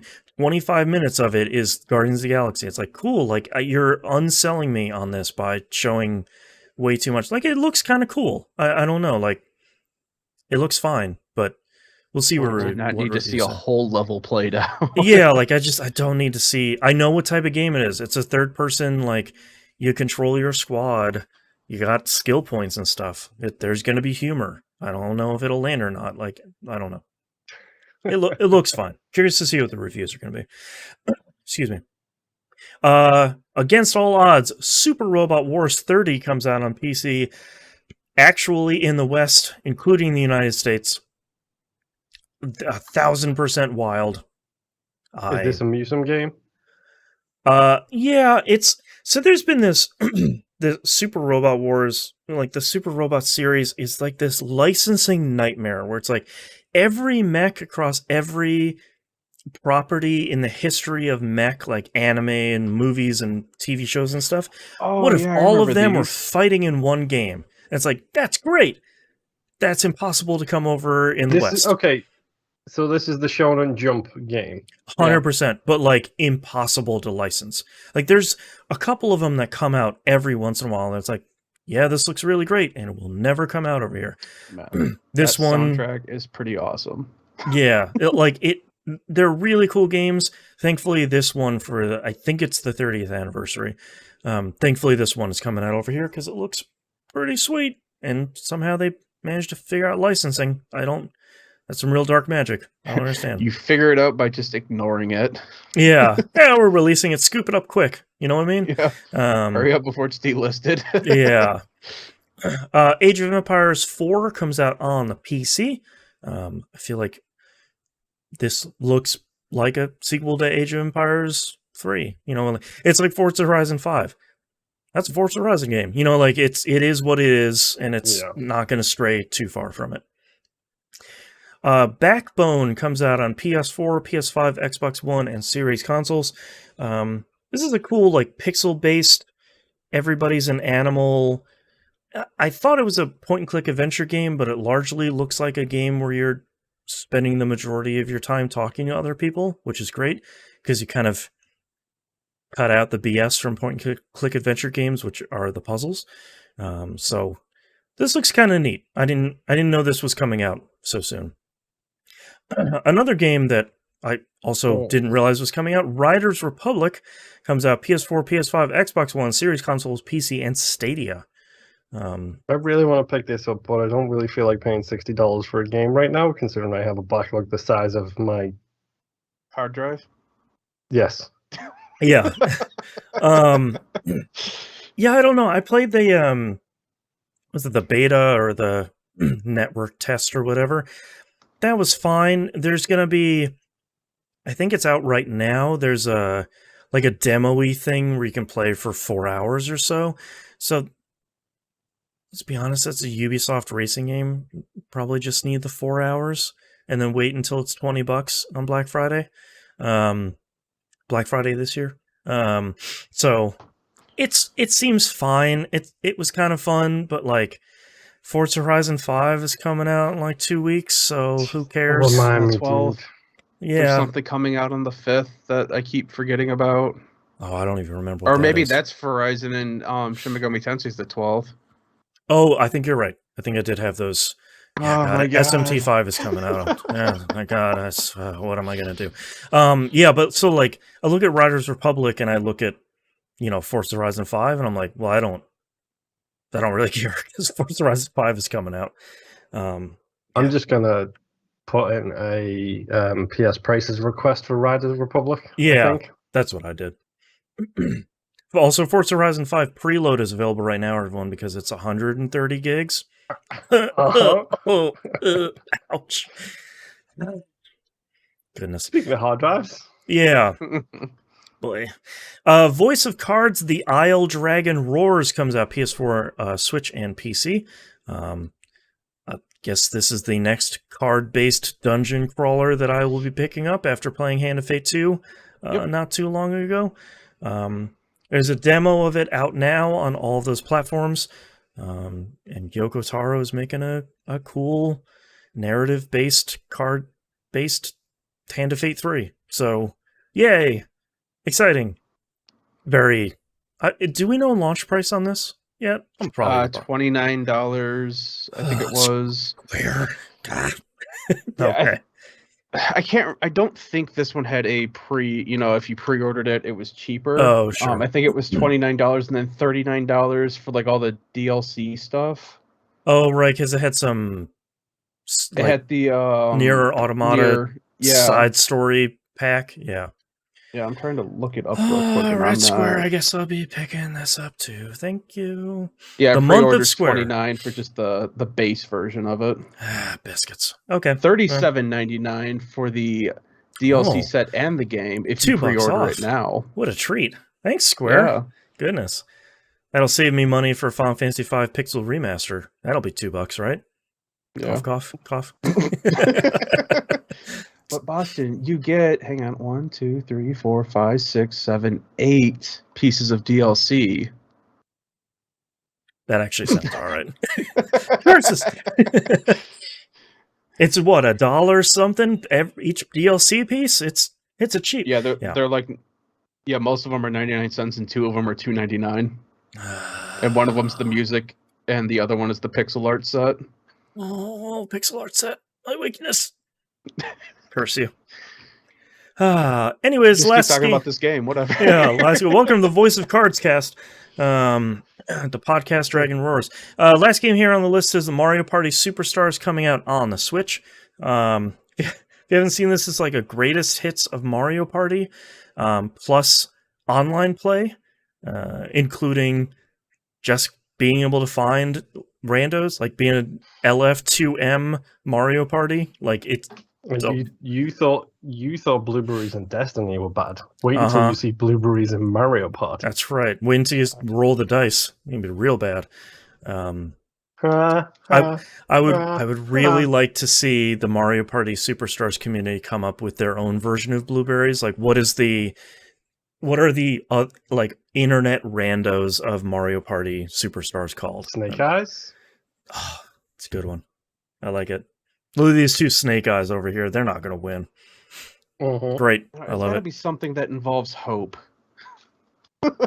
There's no hope in Mario Party. So lost all hope. Yeah, everybody loses. Let's talk about our news stories here. God of War 2018 coming to PC next year. Yes, go ahead. Go ahead. Run down the specs. Oh, I was gonna say I don't remember exactly what time frame that's gonna be. Probably March 22nd, 2022, because that's video game day. It's going to have 4K, it's going to have uncapped frame rates, DLSS on RTX cards, NVIDIA Reflex support. Like, those were kind of the four main selling points they had, and then they would say, as we get closer to release, we're gonna have more technical details. Don't you worry about it. And so if you do not own a PlayStation 4 or 5, which I'm fine with, own what you want, but you have a PC that can run games pretty well, play this game. It's very good. Yeah. It was, I think I had it. Game of the year in 2018. Yeah, I think it was my game of the year too. Yeah. God of War 2018 is very good. And being able to have a version that will run at, 1440, 120 frames with DLSS, it's probably going to be pretty nice. Dude, think of the God rays. Yeah. It's the good stuff. You want to talk about brightness? Yeah, no weird load times when you're switching between realms and stuff. That'd be great. Yeah, God of War 2018, a solid game, and get ready for God of War Ragnarok. That I don't think has a release date now that it's slipped. But that wasn't. I don't think so. It wasn't going to come out this year anyway, so I don't. Yeah, I would guess that's a 2023. Yeah, maybe I feel like holiday 2022. Yeah, I feel like if they need something big, they'll probably do holiday 2022 and like really rush it out the door. But if not, that'll be like March 22nd, 2023. Initial release date 2022. Not even months or days, just 2022.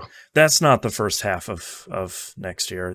I feel like Sony is going to push Horizon Zero Dawn for the first half of that year very hard. Once that starts to slow down near the end of the year, I feel like that'll be God of War Ragnarok time. So, Spider-Man time? Spider-Man didn't even have a release window, I don't think. Because it's also Insomniac, isn't it? So yeah, because I think the 2023 was for the Wolverine game, right?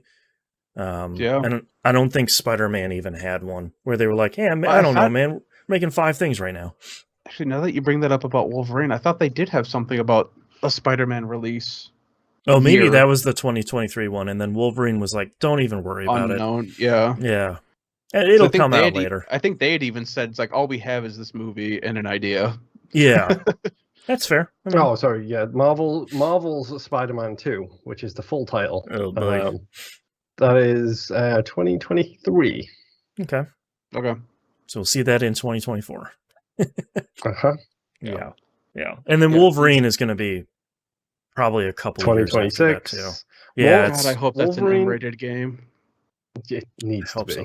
Wolverine. Do not Venom this. That's right. Wolverine Origins was pretty cool. So that was also an R-rated game, though. I know, super good. Kill all those helicopters. So great. On the opposite end of the spectrum here, Concerned Ape, Dude, he who made Stardew Valley. Yeah, a little behind the scenes here. So we get show notes from Boston with what we're going to cover for releases and news. And I'm looking at it and thinking, okay, so the name of the game sounds interesting, but why do I know the name of the developer so well? Why does that name ring a bell with me? It's that pink thing at the beginning of Stardew Valley where you click on it and the sunglasses fall off. And I didn't realize that until I clicked your little teaser link. And while you guys were mumbling about the Owl Dragon Roars, and I was like, oh no. Yeah, I had a real moment where like he got on Twitter earlier this week and he's like, I'm announcing something in an hour. And I was like, okay, cool. Like, it's probably an expansion to the Stardew Valley board game because that thing has sold like hotcakes. That thing did incredibly well. And I was like, no big deal. That's fine. I'll tune in if I'm around. So I'm like eating lunch and I see that I get like an announcement from YouTube that's like, hey, this is about to go live. And I was like, okay, sure, cool. And it counts down and it's the same gameplay as Stardew Valley, and I'm like, oh no, dude, what are you doing to me? And he announces Haunted Chocolatier, where you gather ingredients, make chocolate, and run a shop. Crap. No. It looks like the ghost runs the shop, dude. Yeah. So the interesting thing that I really like about Concerned Ape is he's saying, like, I am working on this game. I am making it myself again. The rest of his team looks like will help with porting eventually. He said, this is the idea I have for it. It's going to change because none of this stuff is set in stone. Things will be in flux as I develop. I'll keep you guys clued in, but like, don't get married to any of this stuff that's in this trailer because all of it could change, and some of this stuff isn't totally fleshed out. Like, you can tell the combat is carried over from Stardew Valley. A lot of the stuff around the town, like you're giving presents to people in the town, which is like my kryptonite for these games. And it looks very much like a combination of Stardew Valley plus Moonlighter, which is really dangerous. Yeah, as soon as I saw the store thing, I was like, oh crap, that looks like Moonlighter. Oh, crap. And the funny thing is, too, a lot of people have already torn apart the trailer, and they're like, hey, if you look at this mountain range, it looks like an image flip of the mountain range from Stardew Valley. Whoa. Which potentially means that this is on the other side of the mountain range from Stardew Valley. That'd be pretty fun. That'd be great. That'd be a great like way to smartly reuse assets, where it's like, all right, I'm going to take this giant PNG that I have, I'm just going to 180 it, and then just be like, on the other side of the valley. Yeah. It's great. Yeah, I'm very excited for this in kind of the low-key way, because there's not even anything close to a release window. It's very much like Stardew Valley, where it's like, yeah, I will finish it at some point, and I will put it out as soon as it's done. But still working on it, so I mean, one of those things I like watch out of the corner of my eye, but like not gonna hold my breath or anything. I will play it for probably 500 hours as soon as it comes out. So no rush. It still tickles me, by the way, that you didn't play Stardew Valley for so long until we did it for Game Club. Because I knew this is what was going to happen. Yeah, I knew I would just dive in. I liked Harvest Moon a lot, and it had a bunch of problems, and I played Stardew Valley, and I was like, yeah, all right, this is the one I wanted to play. Here we go. It's the reason why I haven't picked up Rune Factory. That's like a way deeper problem. Dude, they advertise Rune Factory 5 so many times now, and it's like, oh man, I just need to buy it and play it. It looks so but good. I don't have the time. Yeah, it's like, what if Stardew Valley had like a fully deep dungeon and combat system and a whole bunch of other stuff? It's like, no, Satan, get out of here, you jerk. You look great. Anyways, get out of here. Get out of my house. Oh, man. All right. That's our episode this week. Before we get ourselves into more Stardew Valley trouble, thank you very much, everyone, for listening. If you'd like to visit us, you can do so at tvgp.tv. Everywhere to find and follow us is on the right-hand side of the page, including the Discord server. Come and hang out with us there. All three of us are pretty active on there if you want to chat with us. And the best community on the internet is also hanging out there. And it's, no shade to anybody, but it's the Discord is not locked behind a patron. We don't have like 500 channels. I know some people are really overwhelmed by like, go into the rules channel and say, make sure you agree to this thing and then read 3 other channels to do. We don't have any of that. There's a rules channel, read it, don't be a jerk. But then just come hang out with us. That's pretty much the rule, dude. You just summed up the rules channel in one sentence. Yeah, the rules channel is very explicit on how you shouldn't be a jerk and what jerks are, but that's the long and the short. yeah, go hang out with us over there, especially if you play Destiny 2. That's like by and far the hoppinest channel over there. Excuse me. Also check out our Patreon, patreon.com/E1M1. Paid the ones and numbers. I was confused because I saw you reaching for something. I was like, what is he reaching for? He's distracting me with shiny things. Right. No, we've been recording too much today and my voice is going. We talked about all the... Dude, I'm sorry. Sorry. We've been recording too much today. Come on. General. You better get prepared. Get that vocal cord training done because it's I like gotta 6 weeks away, me game of the year. Yeah. That reminds me, I have to start prepping the game of the year and predictions community stuff. I gotta start working on that. Big things. It's almost the end of the year, which means it's a great time to pledge to our Patreon account and become a patron of this fine show. $5 a month is a recommended tier. You get all the cool stuff that we talked about at the beginning of the show, exclusive audio, early access, and you help us pay for the show. And if we can tell 2 friends as well, and hopefully one of them has at least $5 a month, mostly. So that's right. I think a really, really nice start to 2022 will be Boston having to play scary games in the dead of winter. That's right. And stream it for us because in this desert winter. It's spooky season right now, and you know that everybody is sitting there watching all of those, like the reactioners and the streamers and the Patrick Klepeks of the world playing scary games and reacting hilariously. Don't you want that for us? Don't you want that for Boston? Wait, don't you want that for Moon and Nymph? And not want that for me, because that's probably the best outcome. Yeah. Go tell your rich friends about how cool we are and how cool and exclusive the patronage is. Because if you can get us more money per month, we can start saving up for some cool hardware upgrades and new equipment. Some of us need new microphones. Yeah. I'm just saying that this microphone has probably traveled further than any other microphone on the planet has. That's right, across the ocean. Yeah. So go check out our Patreon, patreon.com/E1M1. The ones and numbers. And I think that's it for our episode. We'll see you all next week. Bye. Bye. Bye. Bye. Bye. Bye. Bye. Bye. Bye. Bye. Bye. Bye. Bye. Bye. Nymph. Hit me with your titles. I have cat dance matches. Okay. Moon's deep cut of the week. Me saving you Phil's bars. Friends and a colleague. Okay, I forgot about that one.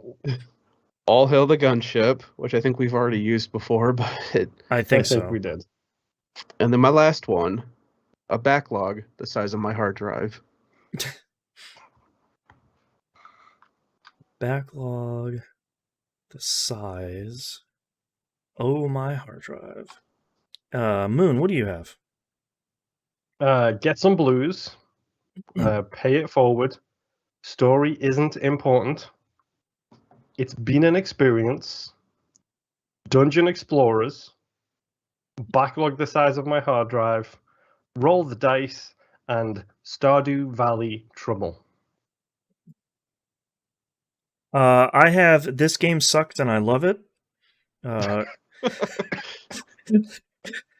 Ready to Start Actually Works. The Ready to Start Promise. Moon's Deep Cut of the Week. Friends and a Colleague. A backlog the size of my hard drive. And Dungeon Explorers. Honestly, there's a couple of good ones in there. Nothing is 100% jumping out of my face. I feel like This Game Sucks and I Love It gets a check. Yeah. Friends and a Colleague. Yep, that one definitely should get a check. The backlog one? Yeah, I think so. I think those 3 are probably the biggest 3. I'm not going to throw Moon's Deep Cut of the Week up there for recommendation. That one's really good, but I feel like compared to the other ones, it's just like Dungeon Explorers. Like those are good, but the other ones kind of sit right above it. Oh man, why did we have to have 3 good ones? Yeah. Oh, don't worry. We have to do a pickup recording after this too. Do we? Moon and I super spoiled every Life is Strange thing. we get to record a spoiler I don't have to pickup. do a pickup recording. You do. I'll do it then. Yeah, I actually forgot how we went to like a full-on spoiler cast for usually we would catch it early, but this one's bad enough that I'm going to insert like a little pickup like, hi everyone, it's me. Let's pull you aside for a second. Let's have a chat about spoilers. Editor's note. Please Yeah. skip to this time to avoid all Life is Strange 2 spoilers. The game's been out for like 4 years. People can deal with it. Yeah. We have chapters, but you know, we spoil a lot. I honestly think Friends and a Colleague kind of takes it for me from that list. I'd be okay with that. It was just Friends and a Colleague. Yeah, That's because it was. because it was specifically. Oh, playing a game with friends is really fun. Oh wait, let me correct that. Friends and a colleague. Right. Which, for those of you who don't know why we're laughing, patreon.com/E1M1. Right. Outcast for this week. Meta. That's when we let our true feelings come out for each other. That's right. I hate you all. Let's see. As soon as we start recording, these guys. Yeah.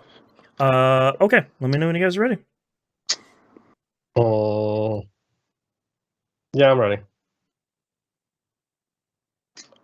Yes. I should be. All right. Starting in 3, 2, 1.